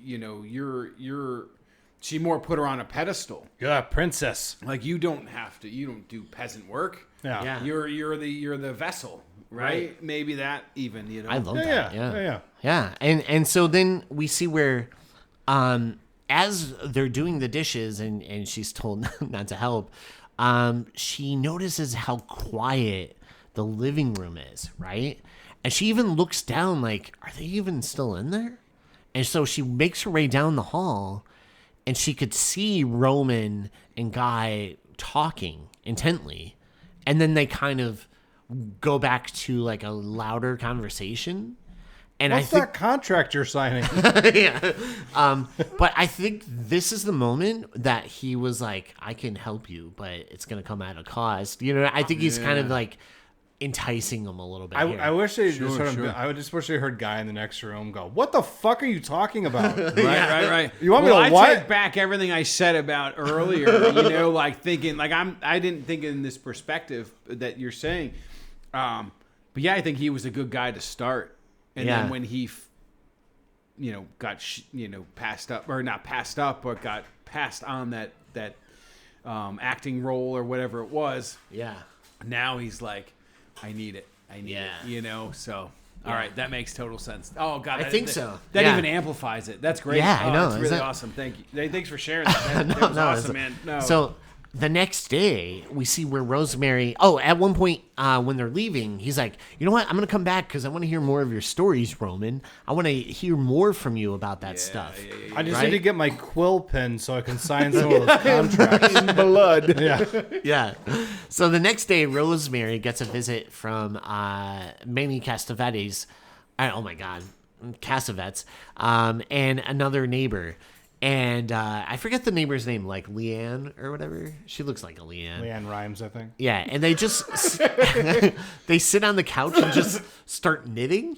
Like they just go. Yeah, to they kind of town. just barge in and just start knitting. Yeah. It's like real weird. Like they're just making themselves at home. Right. And then at one point she's like, Oh, here. it's wild. Yeah, they do sit down. They're like, Yeah. and they just pull. She's out their like shit. going to Yeah, town. Yeah, she on that. really is. Yeah. And then she's like, oh, here, I want to give you this. And she gives the necklace that belonged to Terry, right? That good luck necklace. Yeah. She's like, oh, it has Tannis root, and that's good for good luck. So at one point, we see where Rosemary gets up, and she ends up putting it in like this little keepsake box. Yeah. Well, didn't she make? I think they made it like she noticed it from her friend. Her friend, right? yeah. She knew. Oh, right? 100%. Yeah. It's 300 years old. It's over 300 years old. Yeah. Because she puts it on. She did. Yeah, maybe just Yeah. to She does humor take it her. off.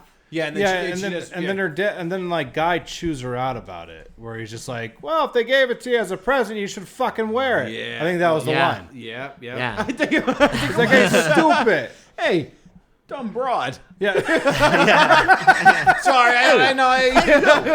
it's accurate It's in the movie. to the time. It's in the movie. To the it's time. accurate to the time. Yeah. So Guy and Rosemary, he gets a phone call and he finds out that he gets the part that he wanted, but it was at the cost of the other actor going blind. right? Yeah. It's like Ron Burgundy in Anchorman 2. I'm blind. I'm blind.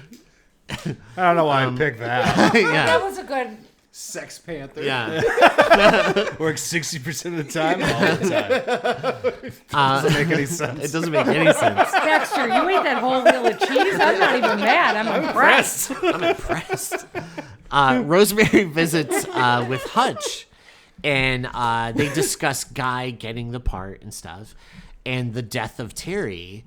And when she gets home, Guy apologizes for the lack of time. At this point, she's like, he's an actor, and I think he's just selfish, and I just feel like there's like a drift between us a little bit, like where he's not but she's like, actors are selfish maybe sometimes, and there is How do you feel definitely about that, EJ?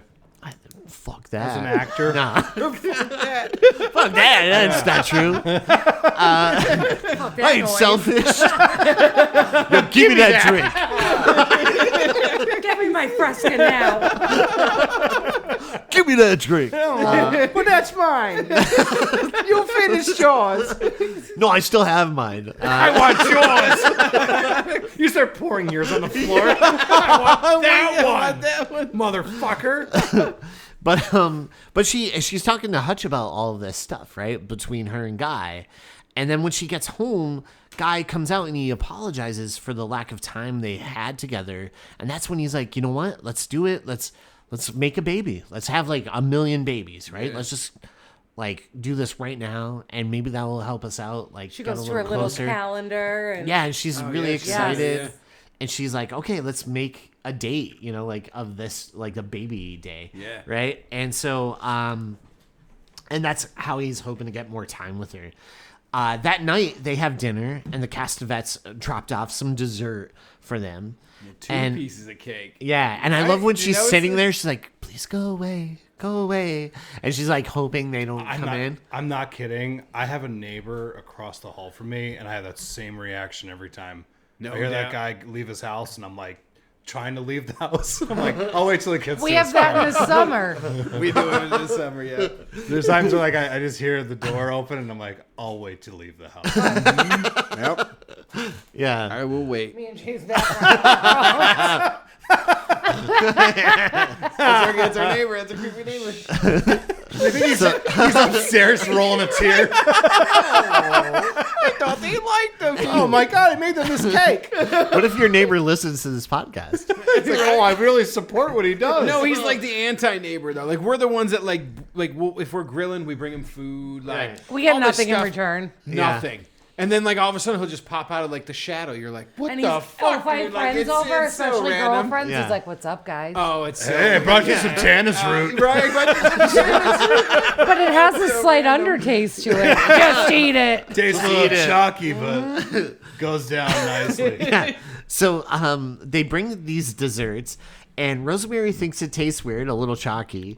And Guy's like, all right, come on. And he's like giving her a hard time about it, but She actually trying says to use... it has an undertaste. Yeah, it has an undertaste. Yeah. Remember that episode of Doug when they had to sell the chocolate and it tastes like cement?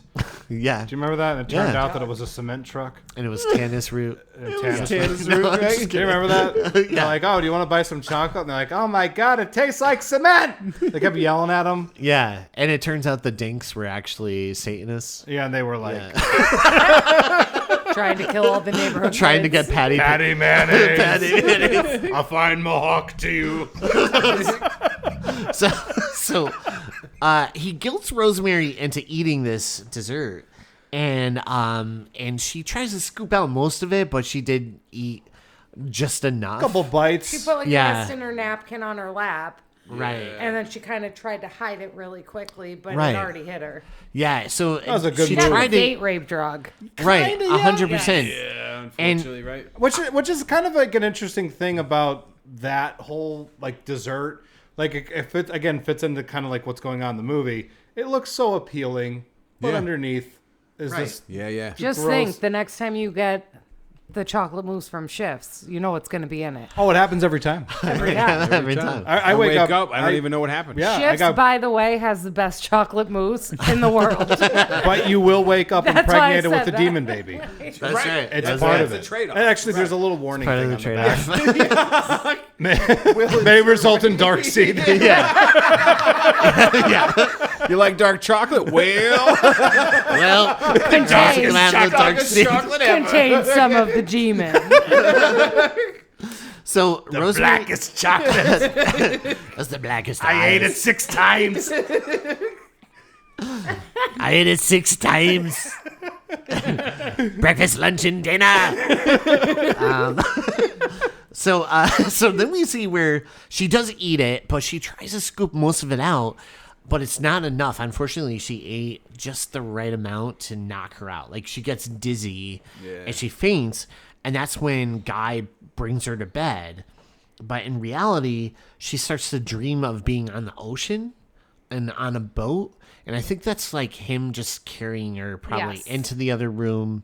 You know what I mean? And her floating like that is her being like probably carried into this sacrificial room that they have. and also felt like that feeling of high. Right. Oh, yeah, Right, yeah. You feel like, well, I've never done any Well, kind the of drugs motions, ever, so too. I don't know. Right. But I've heard in books and Okay. movies that you would float. You would float, you know? So I think Yeah. it was just her being high, and it was like, oh, I feel like I'm yeah. just on a boat. We all float down here. Guy, put on my Pink Floyd album. And the Wizard of Oz stat. I want to see if it sinks. And lines up. Third roar. Third roar. Cue them. Hey, I do think it's interesting because she only takes a couple bites, and I think that's why during this scene she's not entirely knocked out. She's Yes, like almost exactly. like a they call it like the sleep. Yes. Paralysis. paralysis. Oh, Yeah, so I she's can't conscious, but she can't She move. because Right. even during Maybe it, that she's year. like, "Oh my God, this is really happening." And that's like the Yeah. iconic line from this movie. Yeah. Do you remember the Scream Greats VHS that they used to sell? Yeah. There was an advertisement before the Friday 13th Part 6, Jason Lives VHS. I don't know why I remember that exactly. EJ, am I running ahead of you? I'm sorry. I No, just had to throw you're that right. out there. You're right on cue. Yeah. Oh, No. yeah, well, we behave like maniacs on this show. So you jump in. There's no. I'm like ADD plus C. It's okay. It's all good. ADT plus C. But yeah, no, we see where she's surrounded by all these naked people, and some of them being Guy, right, her husband, and also the Castevets as well. And they're like, he's like, I think she's waking up. And she's like, oh, there's enough in there. She should be fine. But yeah, I think she is kind of in that like in It's between a of like they awake call it like and a sleep. twilight sleep. Yeah. And Where yeah, you're still conscious, but you don't have control over your body. exactly. And we see, you know, obviously this creature climb on top of her. I did And- like that he brought flowers. And, Oh. he had some chocolates. Right. And he was real sheepish when he got there. He's like, I'm sorry, I let the devil. Is that okay to say? Yeah, it's Okay. fine. Yeah, we'll just put a little cow sound there. No, it's that whole sequence is kind of a nightmare Yeah. It's Yeah. very It's like, oh, you were passed out, but I just had my oh, way we're not anyway. quite there Oh, we're yet. not- I'm sorry. There's so much to unpack with Yeah, that. I'm sorry. scene. Yeah, we're yeah, gonna for sure. unpack it gently. Yes, I'm because there's sorry. I'm like sorry, I didn't mean there's to a lot jump of in. My no, bad, no, my you're bad. good. You're No, good. it's not- yeah, so the next day, like, so she has this vivid dream, but it's really actual reality. And she's getting scratched, and there's some beast. And at one point, she's like, "Oh my god, this is real," you know. And Weren't they all there at some point? and too? all Like, of them weren't were they like surrounding her, and they're all stuff? Yeah. naked. But it's like all the neighbors Yeah. in the building. It's like nightmare fuel. I don't know if it would Yeah. be more of a 100%. nightmare with. I don't know what would be worse: the devil trying to have sex with you, or your old neighbors being naked around you. Oh, It's a 50-50. unfortunately for her, it was both. But Roman, you're hung like a hammer. yeah. So the next day, she finds out with that guy actually admits to going through with baby night, even though she was passed out and everything. And she's like, I didn't even give you permission. He's like, oh, sorry about all the scratches. I swear I'm gonna cut the nails now. Yes. He's like playing it off like real, like, it was fun, Nonchalant. whatever. What does he say? He's like, I felt like a real necrophile. and you're just He like, does He say a does real say that. necrophile. He Yeah. does. so it's Holy like, shit. it's just like, however bad, much worse it could get, he manages to get there. Oh, 100%. The lines here, he's way over there. It kind of goes back to the first girl that was probably thrown out of the window. It's just kind of like they kind of treat her like she's just sort of like this. Dismissive. Yeah, Like a like she host. doesn't matter. Exactly. Like a host. Like, oh Yeah. yeah, we whatever. I don't want to get too much into it. Yeah. I'm sorry. We have to Subject be matters. like PG-13. I know. No, just me in general. I'm just kind of like, I'm like not great at talking about certain things, I guess. I don't know. Yeah. Oh, no, it's all right. Rosemary and Guy fight over him not being the same around her because she's like, there's something like you're being even more distant than before. And after, you know, this whole baby night thing. But obviously, and then at one point she's like, yeah, you know, like we're having this baby together. And he's like, I think it's just the part is messing with my head a little bit.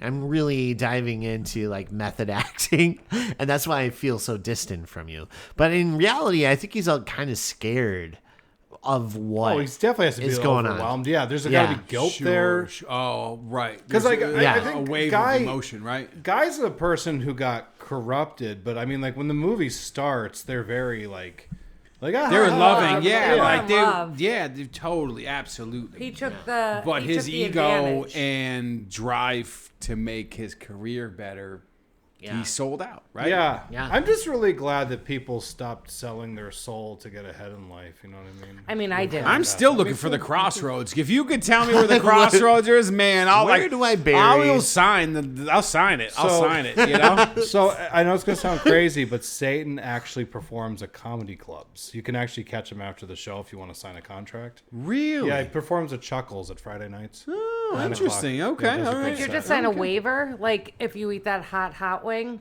like you're Not not right. Yeah, liable. you have to eat Yeah. the, Yeah. That's You're- you have to go down to the donkey and have the fucking atomic wing, and you're good.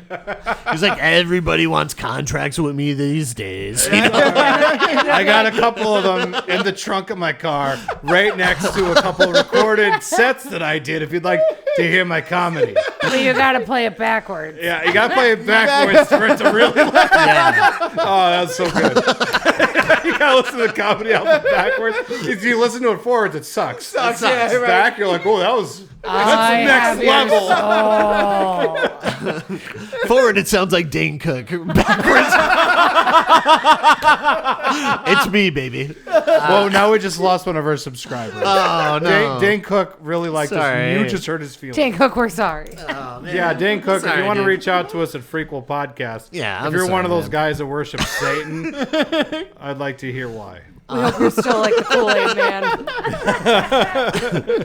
man. So Rosemary goes to see Dr. Hill, played by Charles Grodin, which Yes. I totally forgot he was in this movie. Same. And I love him. I think he's so funny. And so, and she finds out she's pregnant, and she's going to be due sometime in June. and she needs to come again for another blood sample. Like, she gets a call and they're like, yeah, could you come by one more time for another blood sample? And also take these vitamins every day, and it should help you throughout your pregnancy. Meanwhile, Rosemary tells Guy about her being pregnant, and he's like, oh my gosh, this is great news. We gotta tell the Castavets. And she's like, the neighbors? Like, How right? much your of all people, right? We got to tell Yeah. the neighbors, not our family or anyone else. We had a life before this place. And he Not like, even Hutch first. yeah. And Right. he like runs out to go tell the neighbors about her being pregnant. And that's when they come over and they're like all excited, and they're like, we recommend you go to Dr. Saperstein instead of going back to Dr. Hill, because we know him. He'll give you better like rates and everything, and take He was in better the New care York of Journal for best obstetrician. you. Right. That's what she kept saying, Yeah. right? Yeah. So they book her appointment the next day with Dr. Saperstein. Dr. Satan? Dr. Satan! So Rosemary goes to see this doctor who recommends drinking a concoction from Mrs. Castavets, which automatically is like, what? What's your fucking My pharmacy? neighbor? Yeah. And he's like, don't I listen have to to prescribe you your neighbor's. juice. What is that? It's like a protein shake I'd be like, are you a real doctor? of Tannis root. I don't know. It's really weird. And then so he's like, yeah, you have to take this. Also, don't listen to any of your friends. Don't go back to the doctor you saw. Don't read books. Don't read read any medical books. journals. Yeah, anything. It's what we call phooey in the industry. Yeah, it's a bunch of fooey. So Rosemary is like, okay, fine, whatever. So the next time we see Rosemary after she leaves the doctor's, she actually cuts her hair really short, which is Epidol Sassoon. like a pixie cut. Yes. And Guy hates it. And he's not afraid to tell her how much he actually hates that haircut too. I was like, he's really like brutal. Yeah, I he's think a it real- looks He's good. like, what did you do? She Yeah. goes, it's in. It's Epidol Sassoon. Yeah. and that's when and she goes back and she's like, yeah, Dr. Saperstein told me not to read any books, because she kind of read up on something. She's like, oh, shouldn't I do this? He's like, don't read books. I'm telling you right now. Don't read. Yeah. Do not educate yourself. Yeah. So Rosemary invites Hutch over and tells him she's pregnant, and he's really concerned because she actually lost weight since being he's pregnant. like, normally you would gain weight, you were losing weight. Because the thing, Yeah. I don't know, like I don't know if you guys felt this way, but it sort of seemed like that baby was like, Eating yeah, her. like it was like From a the inside yeah, out. yeah. Yeah. And I feel like also her makeup, she looks super pale. Like, you don't notice it when she's by herself, but when she's like with other people, that she's very, very, very pale. And so Hutch thinks Rosemary looks very ill, and he's alarmed when he hears that she is drinking and taking Tannis root. He's like, I never heard of this root before. And that's when Roman comes over, because I guess Roman maybe was like listening, and he was like, I gotta get in there, and somehow He was in the closet. yeah. And so Roman leaves, like Roman comes over and he's like, yeah, Tannis root, my wife gives like her this and to drink the Tannis root. And Hutch is very like, I don't know, I never heard of this being good for anyone before, but I'm gonna look into Tannis root, right? Until then, take these Flintstones chewable vitamins. Yeah. So Those are good. I take them every day. Do you? Yeah. I do. Oh, I gotta get me some Flintstones chewable vitamins. They're delicious. They are so good. yeah. Yeah. You know, as a Purple kid, ones. I also thought that. Do you remember the bubblegum toothpaste? Yes. Oh, yeah. AIM. yeah. AIM, I think, was the name brand. Yeah, I wanted it so bad, and then my mom made a really good observation. She's like, "That's probably not good for your teeth." Oh. And I was like, You need the pepperminties. "Yeah." Yeah. I was like, "Shut up, mom." And Yeah, then I want pushed her. bubblegum toothpaste. Yeah. Yeah, I'm like, "Who do you think you are?" Do you remember telling the me? bubblegum in a toothpaste form? Do you remember that? No. No. Maybe I made it up. I don't know. Think about it. Just think about it. You know what I mean? Just think about it. I don't know. You know, patent pending. I don't know. Maybe I'm full of shit. I don't know. Oh, I don't got time to figure it out. Do you? Yeah. Maybe we should move on. So Hutch is asking more about the neighbors because he's a little concerned with them because Roman leaves. And that's when Guy gets home. He's like, hey, Hutch, how's it going? And he's like, oh, you're leaving already? Hold on, let me go get your coat for you. And then Hutch realizes, he's like, oh, one of my gloves are missing. Dun. Yeah. And so so he leaves the house, and Rosemary gets a call from Hutch, and he's like, hey, listen, it's important that we talk, but let's talk in person. Let's meet for lunch at the Times Life building at 11 the next day. So she agrees, and she's like, what do you have to tell me? He's like, oh, it's better if I tell you in person. So it'd be more helpful if I told you now, right now, before something could happen to me. Yeah. But I'll wait I think until he was tomorrow. like, oh, they're probably listening. Because at one point I've he been did, like, hey, I think people are listening. Maybe we could meet in an hour. yeah. But yeah, I'll just he, push this off until tomorrow. He It's Or fine. it's like, up. right meow. yeah. Because at one point, I'm just saying it really quick. Be like, I think there's a devil cult next door. You should probably get out of the there's apartment. something going on. Like, I man. want to make sure you're alive in 2 days. Let's Yeah. go. So the Let's next, just say I pencil you in next week. I don't know. so the next day, Rosemary arrives to meet Hutch, but he never arrives. And when she calls, she finds out that Hutch actually slipped into a coma that morning, and he's in the hospital. And when she's out, she's still like out in the town. That's when she runs into Mrs. Castevet's again. And she's like, oh, I'm out Christmas shopping. Here, why don't we go home and I'll make you your concoction and stuff. And she's like, okay. Can you stop calling it concoction, miss, please? Yeah. It just sounds shady. So But it looks good though. Doesn't it look like a vanilla shake with like Yeah. kabuchi in it? No, Or- yeah, it looks looks like like an Oreo kabuchi. shake or something. Yeah. What's that drink that a boba? Or right? Boba. A boba. Yeah, it looks like a boba is in it, and Yeah. it's like vanilla. I'm like, oh, I kind of want one. Like, it kind of looks good. McDonald's Tannis shake. 2027. Shamrock shakes are out. Yeah, Tannis in. So it's I'm real into Tannis. it's New Year's, and Rosemary is getting sicker and sicker, and you could just see how physically ill she's looking.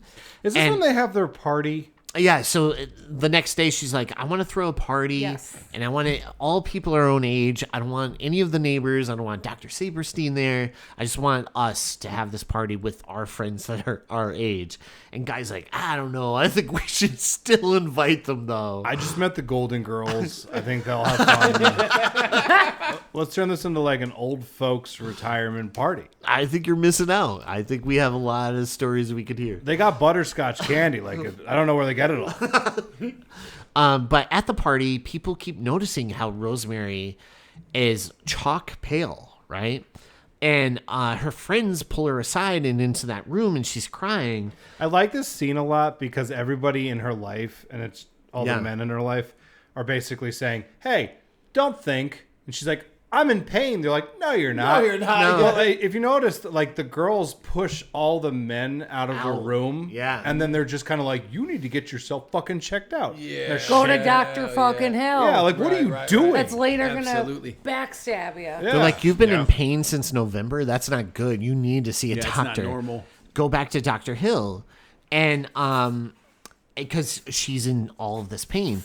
And after the party, she tells Guy, she's like, I'm not going to Saperstein anymore or drinking her concoction thing. And that's when Guy gets upset with her. And she's like, wait, oh my gosh, I feel it. I feel it kicking, right? And then she... Was that the baby saying, "I'll be good"? Yeah. And she's like, I don't feel the pain anymore, right? And that's when she's like, oh my gosh, you could feel it. Yeah. And she's like, put your hand on my stomach. And Guy puts his hand, and as soon as he feels it, he rips it away because he's like terrified of what's inside. You know That what felt I mean? like a fucking hoof. Yeah. Holy shit! So then we get another quick montage where she's like fully in on this pregnancy now, and they're preparing the baby's room, and she's back to drinking the Tannis root. And Rosemary is now about 3 weeks away, and she gets a call that Hutch died. And all of this time, she was like, oh my God, I feel so bad. I never went to visit him. I never really thought about Hutch ever since, and everything happened. So Rosemary goes to the funeral, and one of the ladies that was friends with Hutch is like, you know what? He had this book for you set aside. And he said something about it's all an anagram. Yeah. And, but yeah, here's the book. So it's addressed to Rosemary and everything. So Why give the mystery? Why not just write inside? Like, Right. do you know what I mean? Here's a note that Here's might a be book. helpful. Figure it out. Yeah. Good luck. It's an anagram. It's a whole Good luck. puzzle. Yeah. Yeah. Good luck. Yeah. Hope you're good at that kind of stuff. Smart. Yeah. This would have backfired otherwise. Son of a bitch, problem solving is not my key. Or puzzle solving. So Ro gets home and opens the book, all them witches. And Oh, I read it wrong. I thought it said all them bitches. all them bitches. Is that what it was called? No. Oh, Jesus. It was all them witches, Son of man. Oh, my God. Oh, man. So, That sounds like a musician's autobiography or something. There's a band called All Them Witches, which are fantastic. One of my favorite bands. And they coined that name. But it's all them witches, and the book is all of those witches or something like that. There's a little bit of a variation, I think. Yeah. Because I was like, oh, shit, no way. that's cool. Yeah. And I was like, I think they twisted it a little bit. Yeah, it's just, for copyright. For probably. copyright, yeah, absolutely, for sure.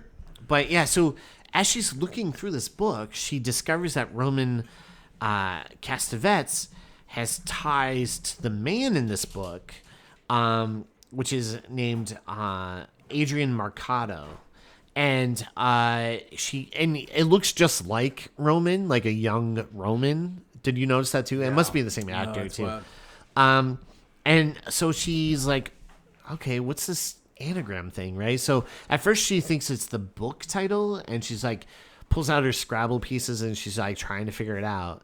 And at one point she goes, wait, maybe it's the name, right? And so she switches it around, and she sees that it says Castavets. Yeah. And it spells it out. Oh, and right. then she puts that, the son is his heir because they're born the same year. Yep. And the same age, would be the same age. Yeah. So when Guy gets home, she's telling him all this stuff, and he's not taking it serious at all. He actually pulls the book out of her hands, and he puts it up on the top shelf. Right. That's such a heavy scene. Yeah. Like you were that- saying earlier. Yeah, right? it's like a child. Yeah, absolutely. And Rose like, I don't feel safe. I want to leave. Like, I think we should move out. Like, we need to get out of this building. Mm-hmm. And he's like, oh, come on. That's just a bunch of nonsense. Like, he doesn't take it serious He at all. blows it off, for Yeah. sure. And then Ro goes to tell Dr. Saperstein, and he's like, oh, Roman's actually really sick. He's maybe like 2 weeks away from, oh my God. Thank you so much. Is this a burrito? No, they're No. fried enchiladas. Damn gosh. enchiladas. I've been Damn waiting to say that all night. I'm like, damn enchiladas. I've been waiting This is to say amazing. Thank you. I was upstairs making them. That's why I ran up. Oh my gosh. I didn't even know this was happening. Thank you. Yeah. Yes, thank you so much. Megan just brought out some enchiladas. Hell yeah. I can't wait. I know. I'm like, But yeah, so Ro tells Dr. Saperstein, and he's like, yeah, Roman's really sick. He might have like less than 2 months, right? Yeah. And and he's also like, you know what? Here, I'll give you these pills instead of her drink instead. And she's like, oh, okay, right? And so she goes along with it. And we see the couple, the Castavets, head out on a trip in that Ro and her husband say goodbye to them. And Guy throws away Hutch's books, like that book. And Ro's like, why did you do that? That was a gift from Hutch. He's like, I thought it was stupid, like a kid thing. So I just threw it away. just threw it in the trash. Yeah. Gone. I don't need to ask you. Right. It's and your stuff. I'll It's throw your in the throw trash. your shit out. Yeah. Well, those family photos are going in there too. Yeah. So she goes and she throws away her necklace. Yeah. And she ends up going into town and finding a book on witchcraft. And Ro calls the actor who went blind, right? And she's like, so what happened that day? Like, you guys met. Like, he gave you his tie or something? And he's like, oh, yeah, we exchanged ties. Like, I gave him this tie, blah, blah, blah. And that's when she puts it together, like, oh, my God, Guy is part of this cult. Yeah. He, like... That was the connection. For Yeah. sure. They're tied together. Right. Oh. And that curse, like, if you take someone's object, you could, Yeah. put a curse on possession of them. Right. So then it kind of makes sense. She's like, oh, my God, he took Hutch's glove. He took this guy's tie. So these curses are being put on these people. Yeah. And so Ro packs up to leave, and she goes to Dr. Saperstein because she still trusts, like, this doctor. For some reason. Yeah. Yeah. For an appointment. I think it's And- because he looks so like they did a good job not making him seem evil. He seems he looks like awfully Dr. friendly. Freud a little bit. Yeah. Like he's And, gonna offer you a lollipop when you're done, Yeah. right? Like Yeah. it really, he did have that whole, like, not a wholesomeness to it, but like an innocence to it. Yeah, like Yeah. you could see like trusting a guy like that, but he's like kind of a piece of shit. Oh, yeah. Yeah. And while she's waiting in the waiting room, she finds out that the secretary goes, "Oh, you actually smell nice for once. What is it?" And she's like, "Oh, it's a perfume." And she's like, "Wait, what?" And she's like, "Yeah, normally you smell terrible." She's like, "Oh, I got rid of that Tannis root because of the good luck." She's like, "Oh, you should tell Dr. Saperstein to do the same thing because he wears it as his aftershave." Yeah. What's Bum, interesting bum, about bum. that though, I like that sometimes like you could be so deep into something that's really toxic and fucked up, and it's somebody who's on the outside that notices that it's weird. Sure. Like I like that because Yeah. she notices that it smells bad, but she's so used to like Yeah, she's the toxicity, dysfunction, like that world, you know. Sure. So it's I like her just being like oh, you know that smells like shit. And she's like, it's kind of normal for me.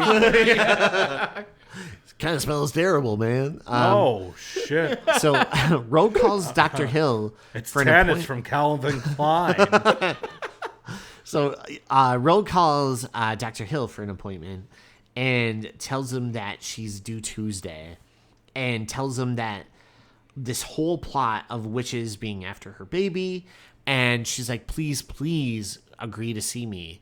And she's doing all of this from a telephone booth, and I love how that scene plays out because there's people trying to come up to use the telephone booth. Well, yeah, Superman was trying to change, and Yeah. he was just it's like these people were burning alive in a building, and he was like, I need to get in there. I have to go all the way to 42nd. Oh, come on. He's like tapping his arm. He's like, Yeah. Come on now.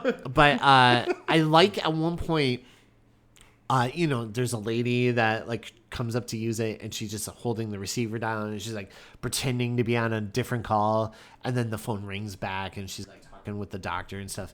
And then at another point, there's a guy that just stands there. Yeah. With his Smoking back. the cigar. He's got the cigar. Yeah, and his back is to the phone booth, and you're just like, and he kind of looks like Roman from the back. He does. He really does. And yeah. I think it like terrifies her because she's like, oh my God, I'm caught.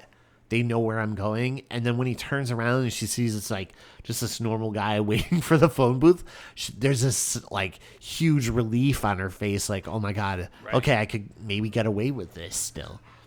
So Ro gets to Dr. Hill's, and she explains everything to him. And Dr. Hill's trying to grow a mustache. And it's really Trying to be a important. professional. I want to be professional, but I also like Burt Reynolds a lot. But that is a mustache that has not come in yet at all. Hey, can I stop you for 1 second, Rosemary? Do I look cool? Does this look all right? Is it cool? No? No? I mean, come back in like a week. I'll look real cool. I just want to hear some commentary about what was going on with the mustache. You know what I mean? That was actually his deal with Satan. It's like, I need a really cool mustache. I just call Bring it it in. stash things. I must like ask stash you a things. question. I Stash must things, stash man. you. We always used to say, me and Justin, we'd go stash things. So Dr. Hill he's like, he believes her, right? He's like, wow, yeah, sounds, I may not believe in the witchcraft stuff, but I do believe, there are crazy people out there. So he's like, But seriously, how's my stash look? Right? Is it coming in? Is it cool? Is it kind of coming in? Like, you think it's cool, right? Do you have sunglasses you could put on so I could see my reflection talking to you? Yeah. I know you're like really distracted right now because like I'm stunning right now. I know this stash is coming in pretty good. Pretty good. She leaves the room. He's like, I don't think she liked my stash. I'm calling her fucking husband. That's what I call it. So, You eat the Tannis room, bitch. Wow, girl. Right? I put this shit on my mustache to grow and it looks good, right? I made a deal with Satan and all I got was a stupid mustache. We need t-shirts like that. oh my God, this is lousy mustache. But yeah, Dr. Hill believes her, and he's like, you know what? Why don't you go in here, you take a rest, and I'll make some phone calls. So when she wakes up, Dr. Hill comes in, but he has like Dr. Saperstein and Guy, her husband, there to take her away. And at this point, it's funny because Dr. Hill is almost like the last resort, right? The last person that seems like he was normal, that was in her life. You know what I mean? Like a person of power.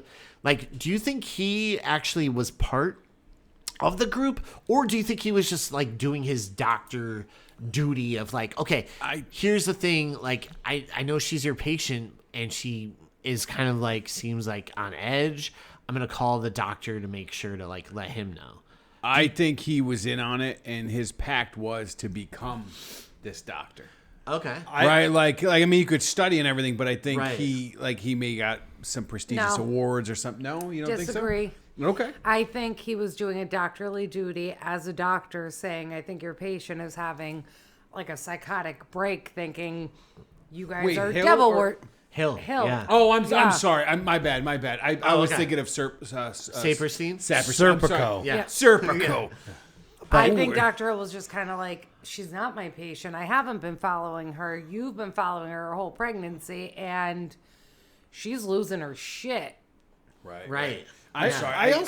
I missed that. I apologize. I do think there could be Better. Do better next time, asshole. I do think you could like that you might be able to interpret it that he was also in on it in the sense that like all the people who have like positions of power maybe have had some kind of deal with the devil as well. Sure. You know what I mean? There's something. I mean, because you could definitely read it either way. Mm-hmm. Personally, I just noticed that he was rubbing his mustache and flipping her off. He's like, this will come in one day. You don't like it? Yeah. Go back to your husband, bitch. I feel like it feels like that last moment of society turning its back on her, right? Sure.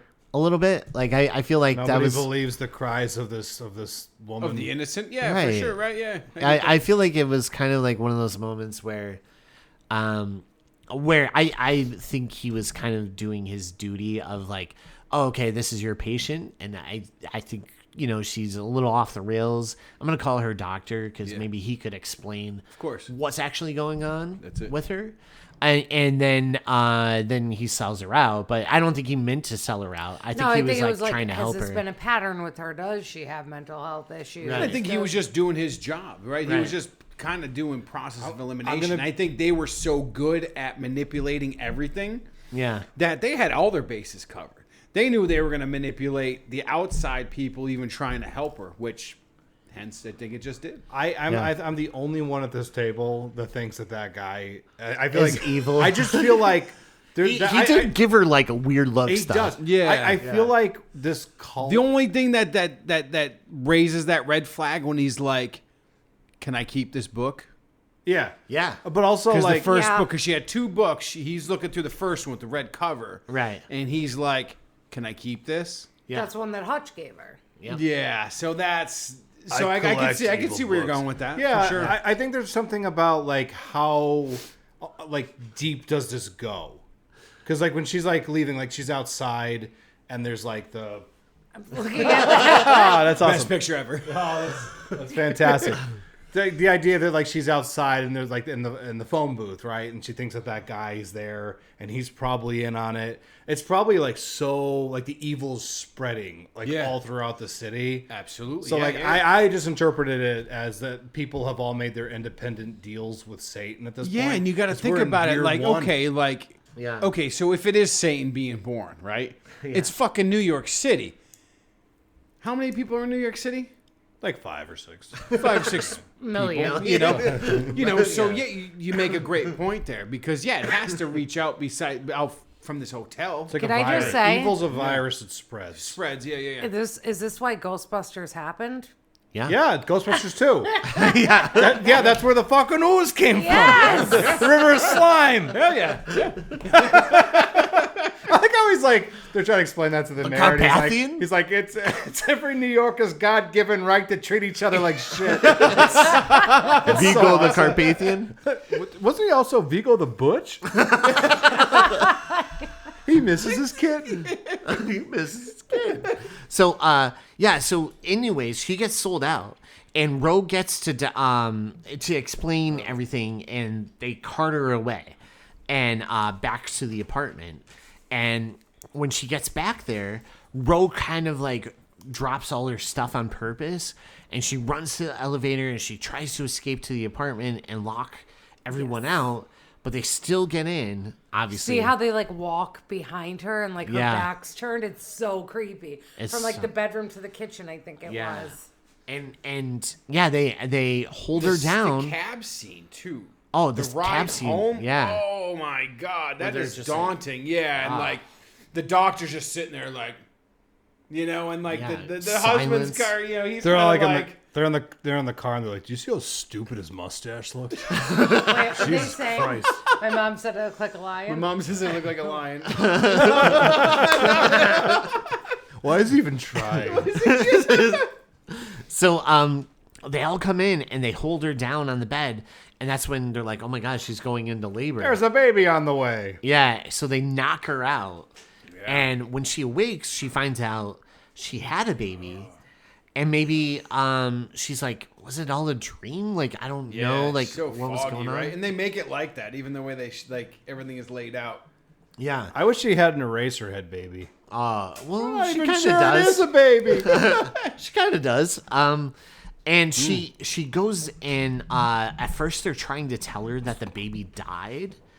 And Guy is like, yeah, the baby died, and Dr. Saperstein did everything he could. He's like, hey, we'll try again. He's so chipper about it. and she, Fuck him. yeah, and he's like, oh, you're going through Fucking prick. postpartum, like that's just part of the process. Allow me to gaslight you. Yeah, yeah, and yeah. maybe you were like slipping a little bit because you had postpartum. And Guy says they're on their way up to Beverly Hills. He's like, you know what? Things are gonna go good. We're gonna have more kids.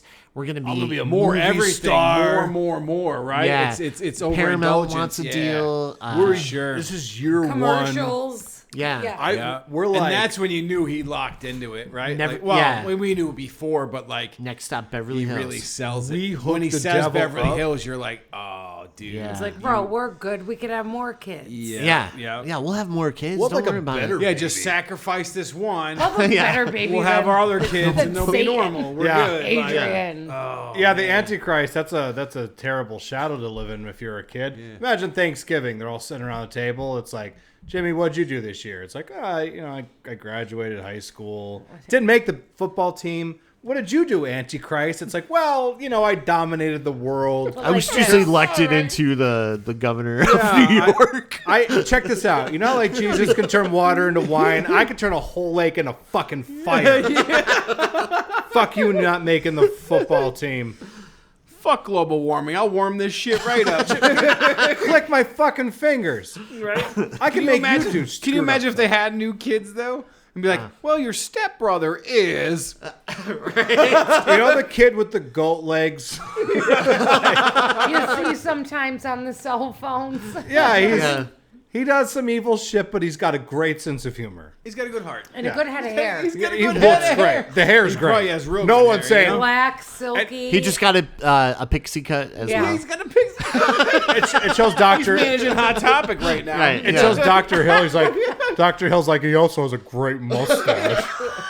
which I'm still working on mine. It's still just like patchy and it's gonna happen. It's gonna happen. So one night, Ro hears a baby crying while she's there. They have her pretty much locked into her bed, right? Not like where she's actually tied down, but they're giving her medication, taking her milk. Yeah, they're having her pump. And why was she like, where's this going? Yeah, she's like, "Where's the milk going?" And they're like, "Oh, we just throw it away." And then Got this weird idea for a business. I don't think it's gonna take off. And It's a business strictly for weirdos. and they keep giving her these pills. And then at one point, she's about to put her dirty spoon into the milk. I'm like, "Oh no, don't do that." yeah. That's she's like, "Why?" She's like, we don't want you to." No, she said we don't want something contaminate the spoon. Like something she said. Yeah. I don't want your germs. I'm gonna just tell you right now. My milk's expired. Right. In the refrigerator. I got a whole box of cornflakes. The pills they were giving her was what they used to give women back in like the 40s, 50s to produce breast milk. Okay. Oh, is that what it was? Yes, that's what they were giving her. All right. That's So weird. then- I've had those before. So Ro keeps hiding the pills now, right? And she keeps putting them into the bed shelf. frame. Backboard, the yeah. shelf or whatever, because they pan down on it. Yeah. And Ro It would be goes the backboard, right? Yeah. I'm backward, sorry. yeah. And Ro goes to she gets like enough strength finally, right? And she goes to the one closet that was blocked, and she discovers, like, she takes everything out and she discovers a hidden door. So she grabs a knife and she enters the door. So good. And it's the Castavet's apartment. And when she walks in, How about that painting? Oh, it's awesome. Amazing. Oh, I mean, I'm not trying to like the burning church painting. Yeah. It's fucking gorgeous. It's like, metal. It's So so metal. Yeah. fucking metal. Oh my god, it is Yeah. fucking metal Yeah, as fuck. that is one of those things where you're like, if I could have a prop from a movie.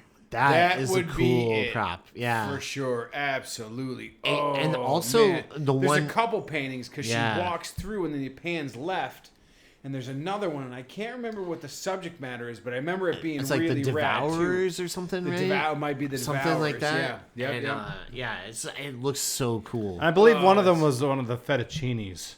Fettuccinis. Do you remember that in the Ghostbusters? Yeah.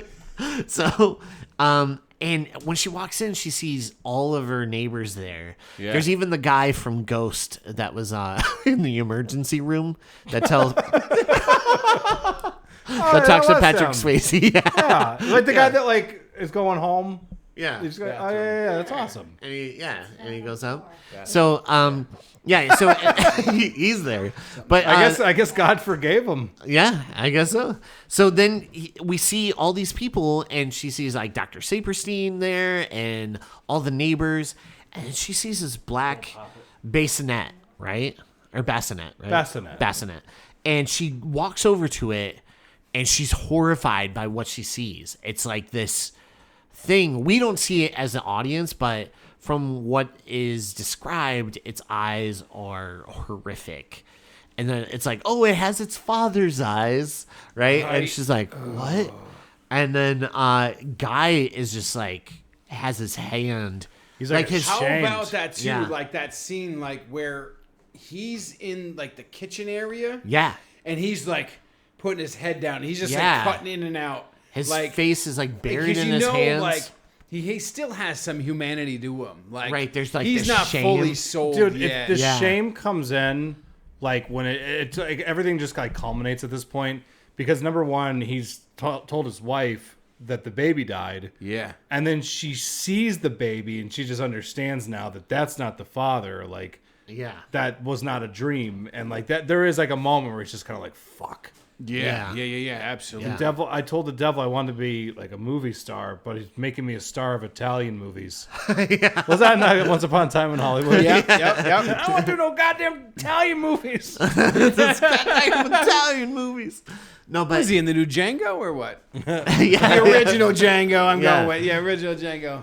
So when she looks inside and sees the spawn of Satan, and they're all like, "Yeah, you gave the birth to the spawn of Satan," and everyone's like, "Yeah, hail Satan," and like Right. yelling. And it's funny because Roman's like, he's larger and in charger. Like he just keeps rhyming every word he says. in charger.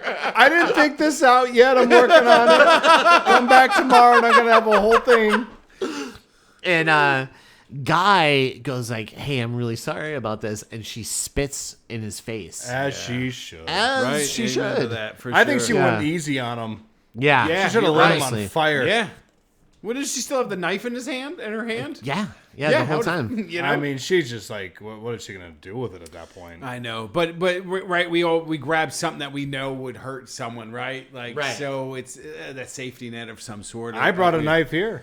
Did you? A machete? A machete? A machete. A machete?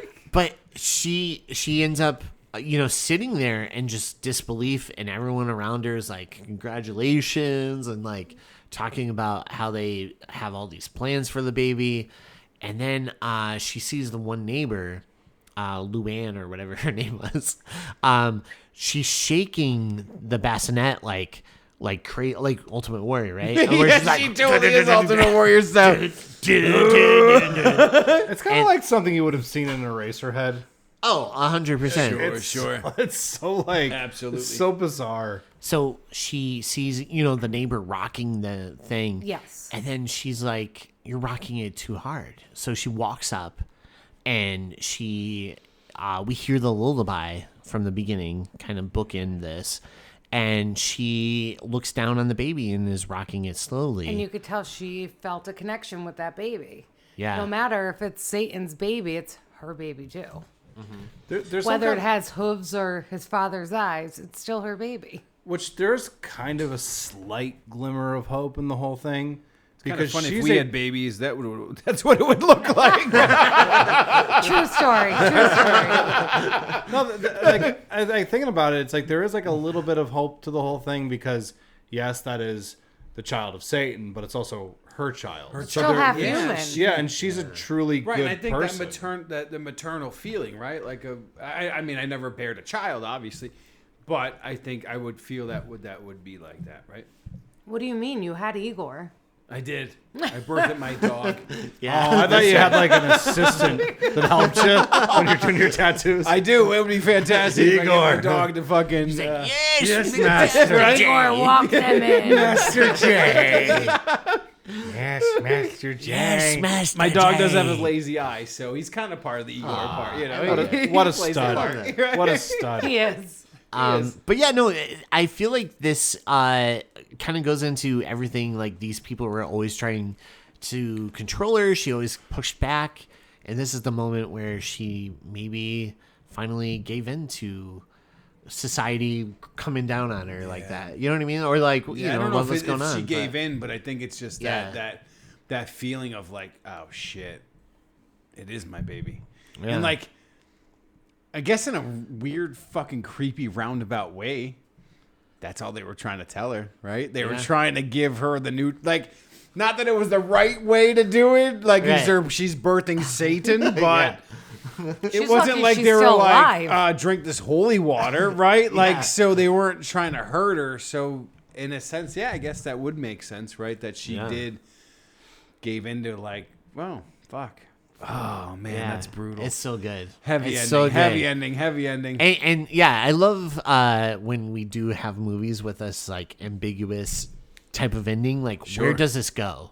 Yeah. Does she grab the baby, jump out the window, and kill I think herself it- like Terry? and it or may does even she? And the lead- baby just runs away. And Oh it my may God, lead I would back kill to for that. It may lead back to the beginning, right? Right. All the clues. All the clues, yeah, So it's just you make it up as you go, right? Like a choose your own adventure book. yeah, it Like really you is. are playing D&D. Like you choose how you want it to end or how you want it to be. Like Yeah, because it's like part of you is like, oh man, I just want her to grab the baby, jump out the window, and be done. Yeah, be absolutely. done, I thought you know, she was kill it gonna stab off. the shit out of it. right. Oh yeah, that too. Not to be that guy, but like But she the- comes rolling up with the knife, and I'm like, Oh, the first time I remember seeing the first time I'm watching, I'm like, oh, she's gonna stab it. She's gonna Yeah. kill it, and then maybe kill herself or whatever Right. it may be. Yeah. But I I was wrong. She Yeah. leaned into it. She leaned into it. I mean, there can also be that thing. I mean, there could also just be a hopeful thing down the road that, I mean, what do you do with evil? You can purify it with love. Because if there is That's true A too. good- Yeah. part in that baby And somewhere. it's also a child, right? Yeah. So it has to mature and has to be taught things. That would have been such a fucking rad sequel if like it's like you catch up with the kid when he's like a teenager and Right. he's kind of like caught in between the whole like Sure. like I sort of like think- those later Omen sequels. They made a made for TV sequel for Yeah? this. And Ruth Gordon's the only returning cast member. Patty Duke plays Rosemary. Really? Yeah. Wow. And it's about an adult Adrian, Oh, which is okay. like the baby Andrew Adrian. and what okay, so what's the story? Well, I think it's about him struggling with who he is. See, I am so good at this shit.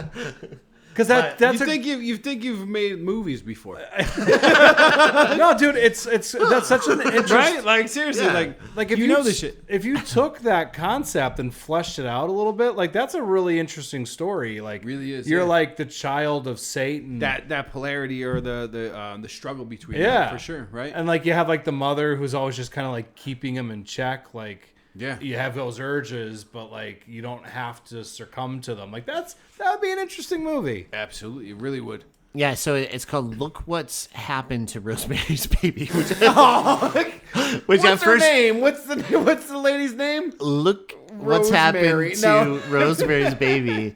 And so the plot of it is having been adopted by a madam of a brothel, a now adult Adrian / Andrew must cope with the fact that he's Satan's kid and not living up to his expectations. So I'm kind of curious to watch it just to see. I would watch I'd like that. To see where they Yeah. went. I bet it's like not quite what it should be, but it's still rather interesting. Yeah, absolutely. So let's do our thing where we do our favorite kill. What we thought of it.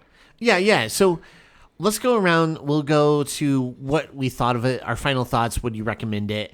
Megan, you start us off. Would you recommend this movie? And what are your final thoughts about this? Oh, this is 100 out of 100 for yes. sure. Yeah. This makes a pave way for all horror, all dynamic. It's off the cuff. It's also not boo scary. It's that Right. little like fear that's instilled in you that can possibly happen.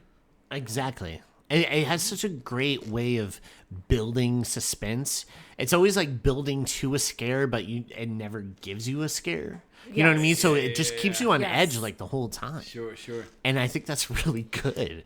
I think that's great. And you get to come up with that like fantasy in your head as to Yeah. what's going on and trying to figure it out. Yes. And honestly, Yes. if they did a thing where they cut from her and started showing like the inner workings of the cult, the whole thing immediately sucks. Yeah, it would fall apart. It would totally fall apart, right? It's what you don't know about that danger outside that is really frightening to me. Sure. Because like, and you don't know the exchanges going on between Guy. Or the reach, right? The reach of the cult. Yeah, Right. That's what I was saying before. Like when she goes outside, and it's like all those people that she's passing the And- street and it- could and just be watching her. And they did so good at it, the cult itself, because when she's in the phone booth, right? Yeah. She's like making her call. She's like, I'm right. And then she's like, oh shit, someone's behind me. Yeah. And you realize it's just some New Yorker. It's just And like, some no, he's guy. just trying to make a call, right? Yeah, that's Yeah. it, you know. But it that feels paranoia, so you don't- yeah, absolutely. surrounded Sure. by the evil. Yeah. but it's so contained to the hotel. Right. Oh man, It's amazing. That's pretty wild. Yeah, that's pretty awesome. All right. What are your thoughts, Jay? I thought the movie sucked. It was horrible. I would never watch it. It's Agreed. terrible. Yeah, start over. You know what I mean? Stop Piece of it. shit. Reboot. Charlie Manson was right. No, I'm just kidding. Oh, shots fired. Shots fired. That was fucked up, but I'll own it. I'll own it. No, I thought it was fantastic. Like I said, I Charlie love, Manson made this movie famous. I love folk horror, and this just nailed it. And like I said, growing up under this umbrella of Catholicism, man, it really drove it home as far as scary, as creepy, as intimidating, like fall in line, follow the lines, don't step out of the lines, but somewhere that exploded and I stepped out of the lines, Yeah. No, but as a movie, I loved it. Absolutely. Yeah, absolutely. Rory, how about you?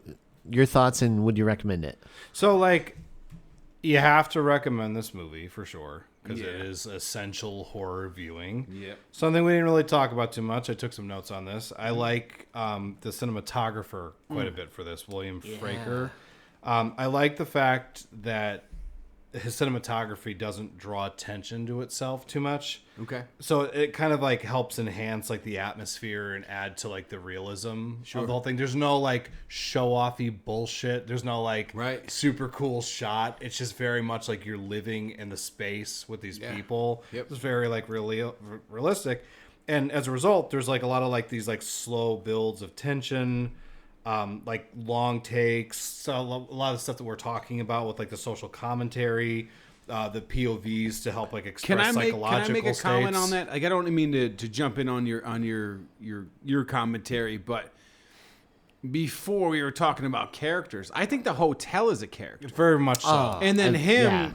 making that happen, right? Because he made that happen because that's his character to create, right? The scenes or the way his angles, his shots. Because like there's something seductive about the apartment to them, right? So it's like enticing them into To a all type of us, to right? a type Like when of I look paradise at it, of like even sorts. now, like it's a timeless apartment. Like if someone was like, "Yeah, move in here," I'd be like, "Goddamn right, Yeah. absolutely, right." 100%. Yeah, he films it in a way where the apartment itself is very seductive. sure. But like I do again, like the POVs that are expressing like the psychological states, and also the film, like the way that everything's filmed, it can kind of allow for like more like precise like character portrayals.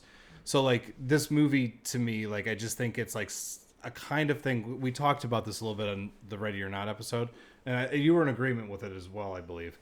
The whole idea of just like that slow burn. Horror needs the slow burn. Of course, Getting yourself into that world, slowly developing it, throw in the creepy note. Yeah. I can't do this anymore, whatever. And just little by little by little by little, start unraveling the mystery. And then just keep it like understated. There's something so frightening about subtlety in horror. And filmmakers, I feel like they're just so freaked out that like someone's just going to get up and leave the theater that they just forget about the art of subtlety. And it can just kind of lose me. But this movie, every single second of it is played to perfection. You know, 100%. It's like a horror symphony. Yeah. But No doubt. So I mean, like, if you're somebody who likes like, like the scary clown jumping out with the chainsaw, like you need that kind of thing. And you're like, There's a time and a place for exactly. that, for sure. Like, right? but I mean, for people who like cannot handle the slow burn, because I know people that don't like that kind of stuff. Yeah. They're like it's boring or whatever. But like this is a thing that I just think is incredibly rewarding. And something you mentioned earlier in the episode when we were talking about not showing the baby, it's that whole thing where you're like, you had one fucking assignment. Don't show that baby. Right. Just let me start to think about, dream up, make a nightmare out of what is Now, in that do you bassinet. think? Okay, so do you think that is because of the times of special effects? Do you think now, if they made that movie, I can't say erase the movie, no, but, I know. fast forward to now, do you think they would have showed the baby just with the technology? I would say this: Roman Polanski's history aside, as a filmmaker, he's brilliant as a filmmaker. Like movies like Repulsion, Cul-de-sac, stuff like that. The guy had a style and a way of conveying tension and terror and like psychological shit. I think he would have made this movie today in the way that he made it back then. Awesome.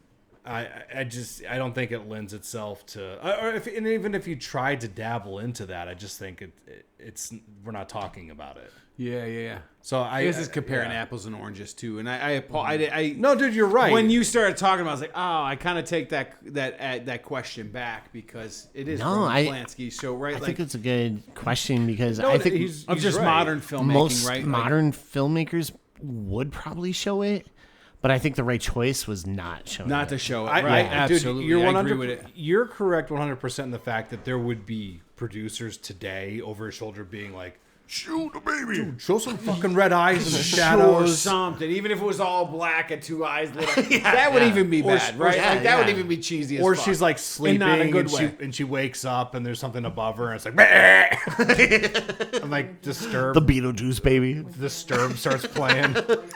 Wow. Get down with the sickness.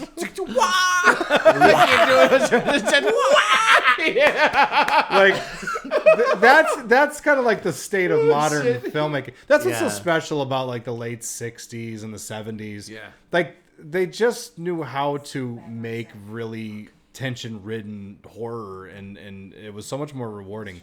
EJ, what'd you think of the fucking movie? I love this movie. I definitely recommend it. I think it's an incredible film. And I think most audiences, even like people who listen to the show that don't really dabble into horror movies, I think this is a movie that anyone can watch. Sure. Yeah, it's creepy and it has like really creepy tones, but I think any audience could probably watch this movie. Because some people are not into slashers. Some people aren't into. Yeah, there's no jump scares. There's no jump heavy scares. gore. There's no gore at all. Gore, Right? yeah. And so there's like, I think this is very one of those movies that a lot of people, even like general audiences, can watch this movie and still walk away feeling Would you say creeped out, but liking Absolutely, it. 100%. Would you say though that I a think modern more of a lingering too. Like not even like I think jump scares and like flashy gore and stuff is an instant. Like Right. oh fuck, but you forget about it because we're Yeah. desensitized. Right. But this is a Stays with it. psychological Yeah. thing where you fucking walk away from it and you keep it for a couple years. You know, Yeah, you're like yeah. son of a bitch. You know, It stays with you. Yeah. There's some cynical part of my brain though that thinks like people who are like addicted to TikTok or something probably would watch this and just be like, it's too boring. they wouldn't even gotten through 5 minutes. Yeah, like that's my only like concern about like really great films from the past is that they're like that slow burn is not apparently for everybody, which I don't understand Sure, because sure.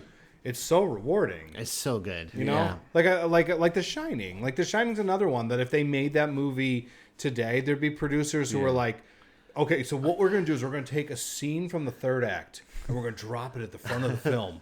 And you're gonna see Jack being crazy, and it's gonna say like 3 months, earlier, 3 months earlier, Yeah. when they're driving up to the over. Like, no, that's definitely a thing. A lot of Ben Affleck just kind of talked about that. Yeah? Recently because he had that movie with Matt Damon called The Rip. Netflix. Yes, it was Netflix, yeah, actually yeah. really good. Yeah, and he talks about he's like, most normal scripts from like back in the day would have it play out like this, and this, but Netflix was like, no, you have to have something happen actiony in the first 10 minutes or audiences will not Yeah, keep they'll lose interest. yeah, they'll lose interest. So they're like, so we had to bump up this one scene where, someone gets killed Yeah. in the first 10, 15 minutes of the movie. That way, like, we could hopefully capture an audience to keep watching They our did movie. good with it. Yeah, I think they did good with it. No, it was awesome. But he's right. Like, it's weird because now... there's definitely a weird appeal. Like, I think producers are like, we got to get people interested to watch this on streaming, and not so much like the film part. Do you think that streaming is going to be the new format of film? I Or not streaming, but like YouTube Yeah. or like more not fan made or I don't know. I'm not really sure how I want to how I'm saying that. Like, I do you feel think like movies are dying? Like the film, like movie theaters are dying. Like. I'll say this about it Because we have, not to cut you off real quick, just to throw this in, the YouTuber that just made. Oh yeah, right. What's it called? Markiplier, the Markiplier. Iron Man. Yeah. Iron So, Lung. Iron Lung. So, how do you feel about one being a filmmaker? This is my whole thing, and I because there's a lot of times where my mind starts going into like dark places with this stuff because like my safe place in life is a movie theater. That's when I'm just kind of like A lot of us are, happy, right? So personally, like I think that a lot of the low attendance has to do with them making pretty substandard movies. Very mediocre nonsense. And I noticed that when they make a good movie, people show up for it. Like Sinners pops up and makes a ton of money, and that's an original film. Absolutely. They're always like, you can't make original movies because no one's going to show up, and you can't. They make all this shit. People, it's just static at this point to me. People just making up all this crap. Just make good movies that people want to see. Stop trying to control. Stop being obsessed with this audience that doesn't exist. Okay. They're always trying to be like, well, if we do this, we got to get these people to do this, change this, and then we're going to get more people in and more people in. Make good movies and people show up. Send Help. Made a bunch of money. I was just going to say, yeah. Send Help. And everyone's like, we need Sam Raimi to live forever and make more movies. Yeah. And I think it's just, he's such a great director. And he knows how to entertain and make it about I'm the such characters. a loser, and I have not seen it yet. Oh, no, and I'm not a loser. so It's ready. awesome. I'm ready to see it, dude. You'll like it a lot. I think you're gonna late love to it. the party, and I'm a huge Sam Raimi fan, and I can't wait. I think you'll you got love that it. Sweet Evil Dead 2 poster out there. Yes. One day these lights are gonna shut off, and you're gonna turn them on. It's gonna be gone, right? Yeah. The big heist. Yeah. That's what all this has been. The big heist.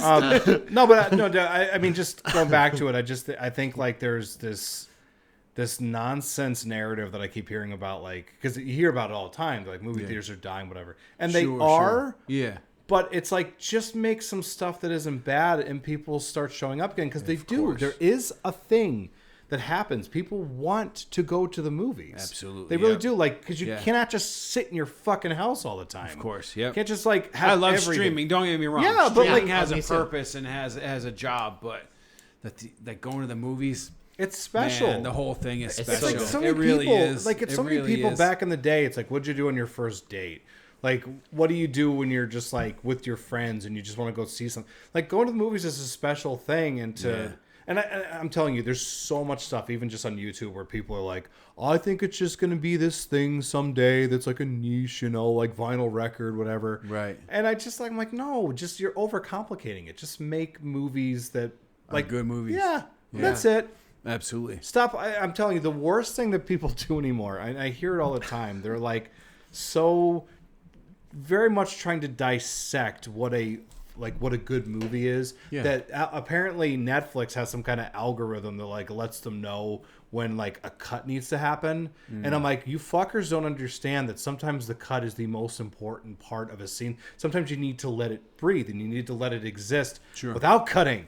So you have some stupid machine telling you oh, this is where you should do it because I think you need some humanality to it, right? Also, to feel it, right? Because you feel it. Robots don't feel it, or computers don't feel it.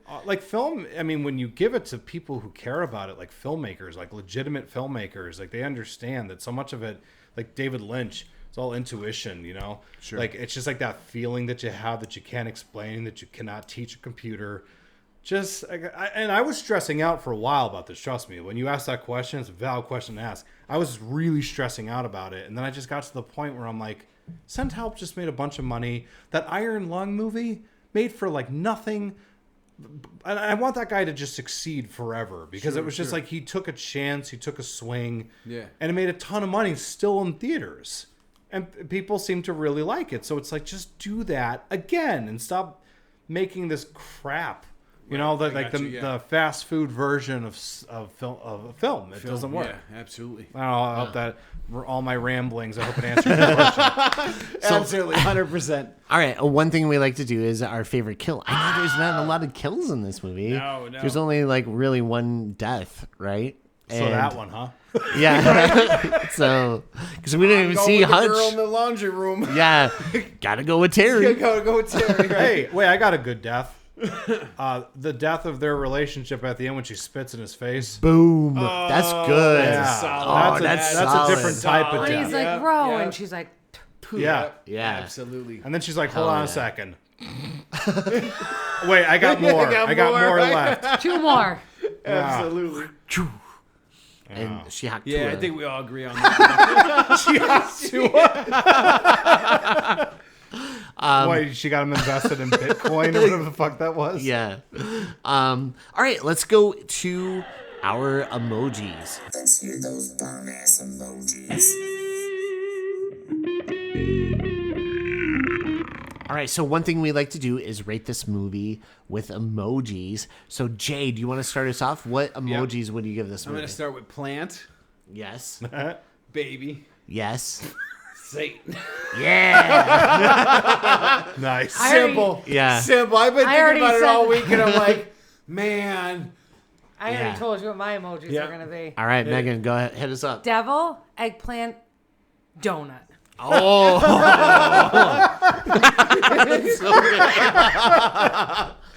That's so good. Rory? I don't want to follow that. Devil, a baby, And a puppy. and a jackal. Megan with the assist. And I'll give it a big ol' heart because I like the movie quite a bit. I love it, That's a yeah. good one. Yeah. Oh, and also like a film camera because it's Good film. It's a legit movie. Yeah. Right. Absolutely. I give it a pregnant woman, a book, and a devil. All right. There you go. Because I like books, and I thought Books are cool. books kind of move the plot a little like- bit. Yeah, you're right. No, You it's like all books? right. Nerd. Nerd, yeah. Right. Get him out of Whatever. here. Leave me alone. All right. Jack Kerouac. It's more like Jacob Kerouac. Kerouac. Wait, that might be my new handle on Xbox or something. He's going to say it the next time he's playing PlayStation. Absolutely. Oh, that's awesome. All right, let's go into our plugs. It's time for a plug.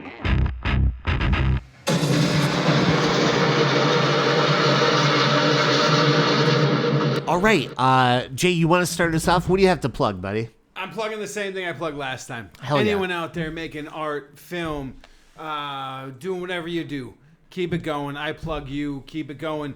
Share stuff with us or share stuff with these guys. It's not even my website or nothing. But share stuff to their site. Share stuff to my site. Respawn Tattoo. What is my email? Yeah, Respawn Tattoo at Co. gmail.com. at gmail.com. If you want to talk about art, music, creating stuff, please reach out. Who else? RespawnTattoo.com. That's it. Hell yeah. All right, Megan, how about you? Okay, I'm going to plug in Keep Being Weird. Yeah. Keep watching horror movies and keeping this all alive. Have a good time with it. Let it roll. And yeah, follow Jay at Respawn Tattoo. Gentle J. And I'll give out my company a shot. Amanda Aesthetics. Follow us, like us. Whoa, wait, Post what is a- that? So it is our Do explain. aesthetics company. We do dermal fillers, laser treatments, laser hair removal, skincare, chemical peels. Everything every girl or guy wants just to keep looking fresh and good for their age and wanting to go to a doctor's office and actually have fun. Oh, all right. I like I it. want Botox for my butt talks. My buttocks. Hey, let us. We fortunately, we could do that for you. But I unfortunately won't be. Hey, so that company, can you spell it for me? Amanda. Amanda. Yep. Okay, I can spell. Aesthetics. Aesthetics. Oh, you're getting me here. Amanda Aesthetics. You got it? Yep, that's it. That's it. Added to the plug list. Well, thank you. Yes. Added. Rory, how about you, buddy? I got Raven View Productions. It's a film production company that you can follow on all the socials, but most importantly on the YouTubes, where you can check out a film that we make called The Burden of Beauty. Stars this man over here, Mr. E.J. Leeson. Crushing it. And also, it's the film production company, but also a production company that puts out this podcast each and every Wednesday like clockwork, and we are still riding high on our Wednesdays. We're not missing Wednesdays. There's been a few close calls, but we pulled through. There was almost a snowstorm that could have happened. Yep. Like a lot. Yeah. Yeah, and we were But like we- recording. Yeah. Yeah, like creeps. Sarah Vista Broker Real Estate. You could buy or sell houses through that. If you don't, fuck yourself. We got Fourth Cut Reviews by Mr. Churskin40. He's chursing all over the internet, chursing stuff, doing things, reviewing movies. Check out his Letterboxd. If I knew what it was, I'd tell you, but I'm not on Letterboxd. And that's a weird thing that people keep saying to me. Why aren't you on Letterboxd? And I say, because I like not existing on the internet very much. I have a very small footprint because I'm like apparently going to be a serial killer someday. Got Gravy Diggers Pot Pie with a new recipe we got called Rosemary's Gravy. You should check it out. Yum. It's delicious and deadly. Yeah. That Tannis root will rip your fucking body apart.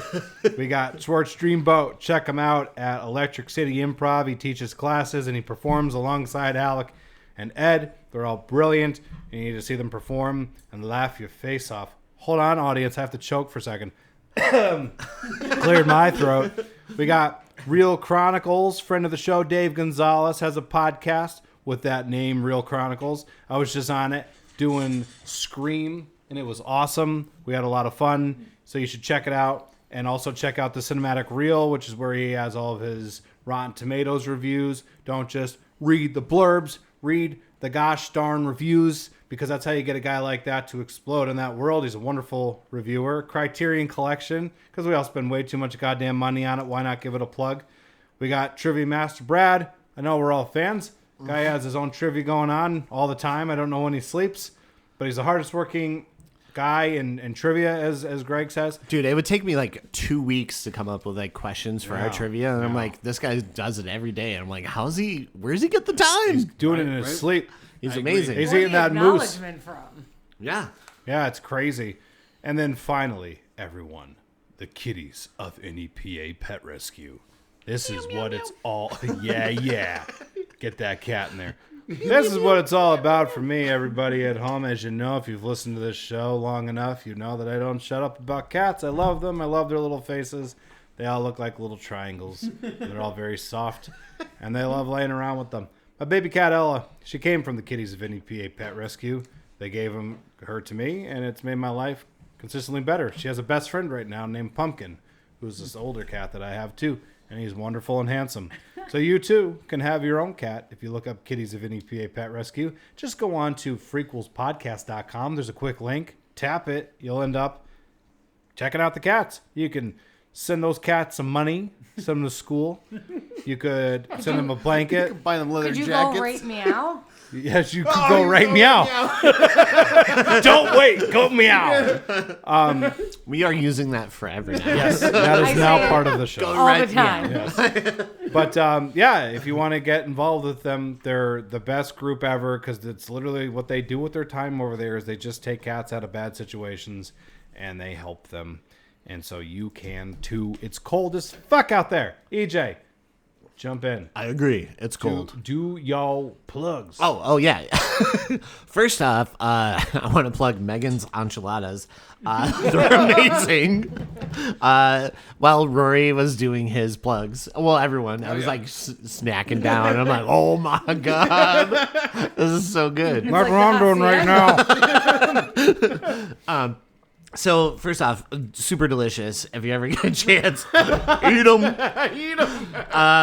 Also, check out Adam Farley's music. Go to Adam Farley on Instagram or Facebook, but also Adam Farley Music.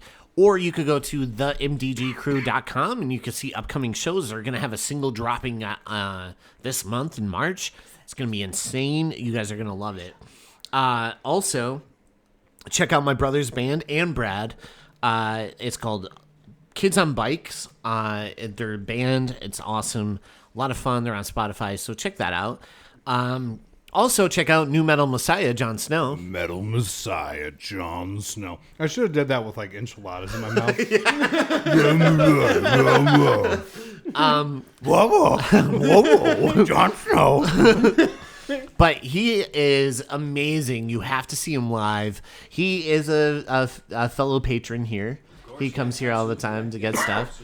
Yeah, he's incredible to watch live. If you get a chance to see him live, it's awesome. So make sure to go to easterntributecollective.com and you can see upcoming shows that he has.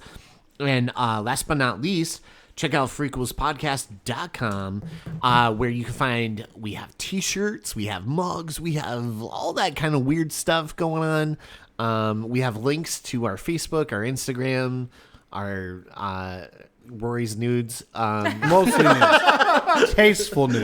Wait, is your TikTok like hashtagged in there so we could all find you? Yeah, all the porn. Perfect. So. The punching walls. Yeah, that's on there. Coked up Rory or whatever. Yeah. Or Rory McCorkey. What is it? It's whatever I said at the beginning of the episode. You can find all my Coke rampages now on the internet. It's awesome. Because if I ever have kids, someone's going to pull that up and they're going to say, this guy shouldn't have kids. I'm like, what? It was a period of my life. I'm past it. But I'll have like some like powder under my nostrils. And they're like, he's not over it. He's not over it. You're like, it's powdered donuts. I don't care. I eat powdered donuts on the way here. But I also take Coke. And they're going to be like, let me see your basement walls. You don't need to see them. Vince, drywall them. Drywall them. But yeah, go to frequelspodcast.com if you want to see all that cool stuff. Special thanks to our guests, Jay and Megan. You guys were amazing. Thank you for Thank you having guys me. for having Yes. us all the time. This is a great show. We love being Please on come it. back Thank you. anytime. Of course, absolutely. Seriously. And Megan, Creep please show. come back I anytime. will. Yeah. We'll have to come up with a new good. Another good movie. Like good, old. I Yeah. have an idea. We'll talk about it after the show ends. For sure, I got an idea. Okay. As far as Respawn tattoo goes, Thank you. you know, come here, Right. get some tattoos. Get some fresh ink. I'll just say this: don't think, just ink. Yeah. Oh. Love it. Yeah. Absolutely. That's right. Yeah, come see Jay and get I some. appreciate it. Yeah, you know, come by, have a coffee, talk, get tattooed. Come see Yeah. Igor. That's it. Come see our dog Igor. Oh, hell Best dog yeah. ever. And don't forget about Miss Penny Lane. And Penny Lane, our other dog. But yeah, and She, just like get some awesome ink done by the. that's it. the Come one and by, only. get tattooed, make art. I don't know. Come by, whatever. I don't know. Make if you want to come by and make paintings. Come by and make paintings. Want to make music? Come by and make music.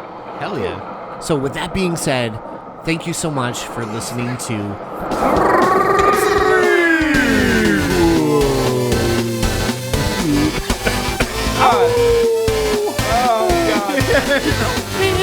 I'm so sick. I need some Tannis root.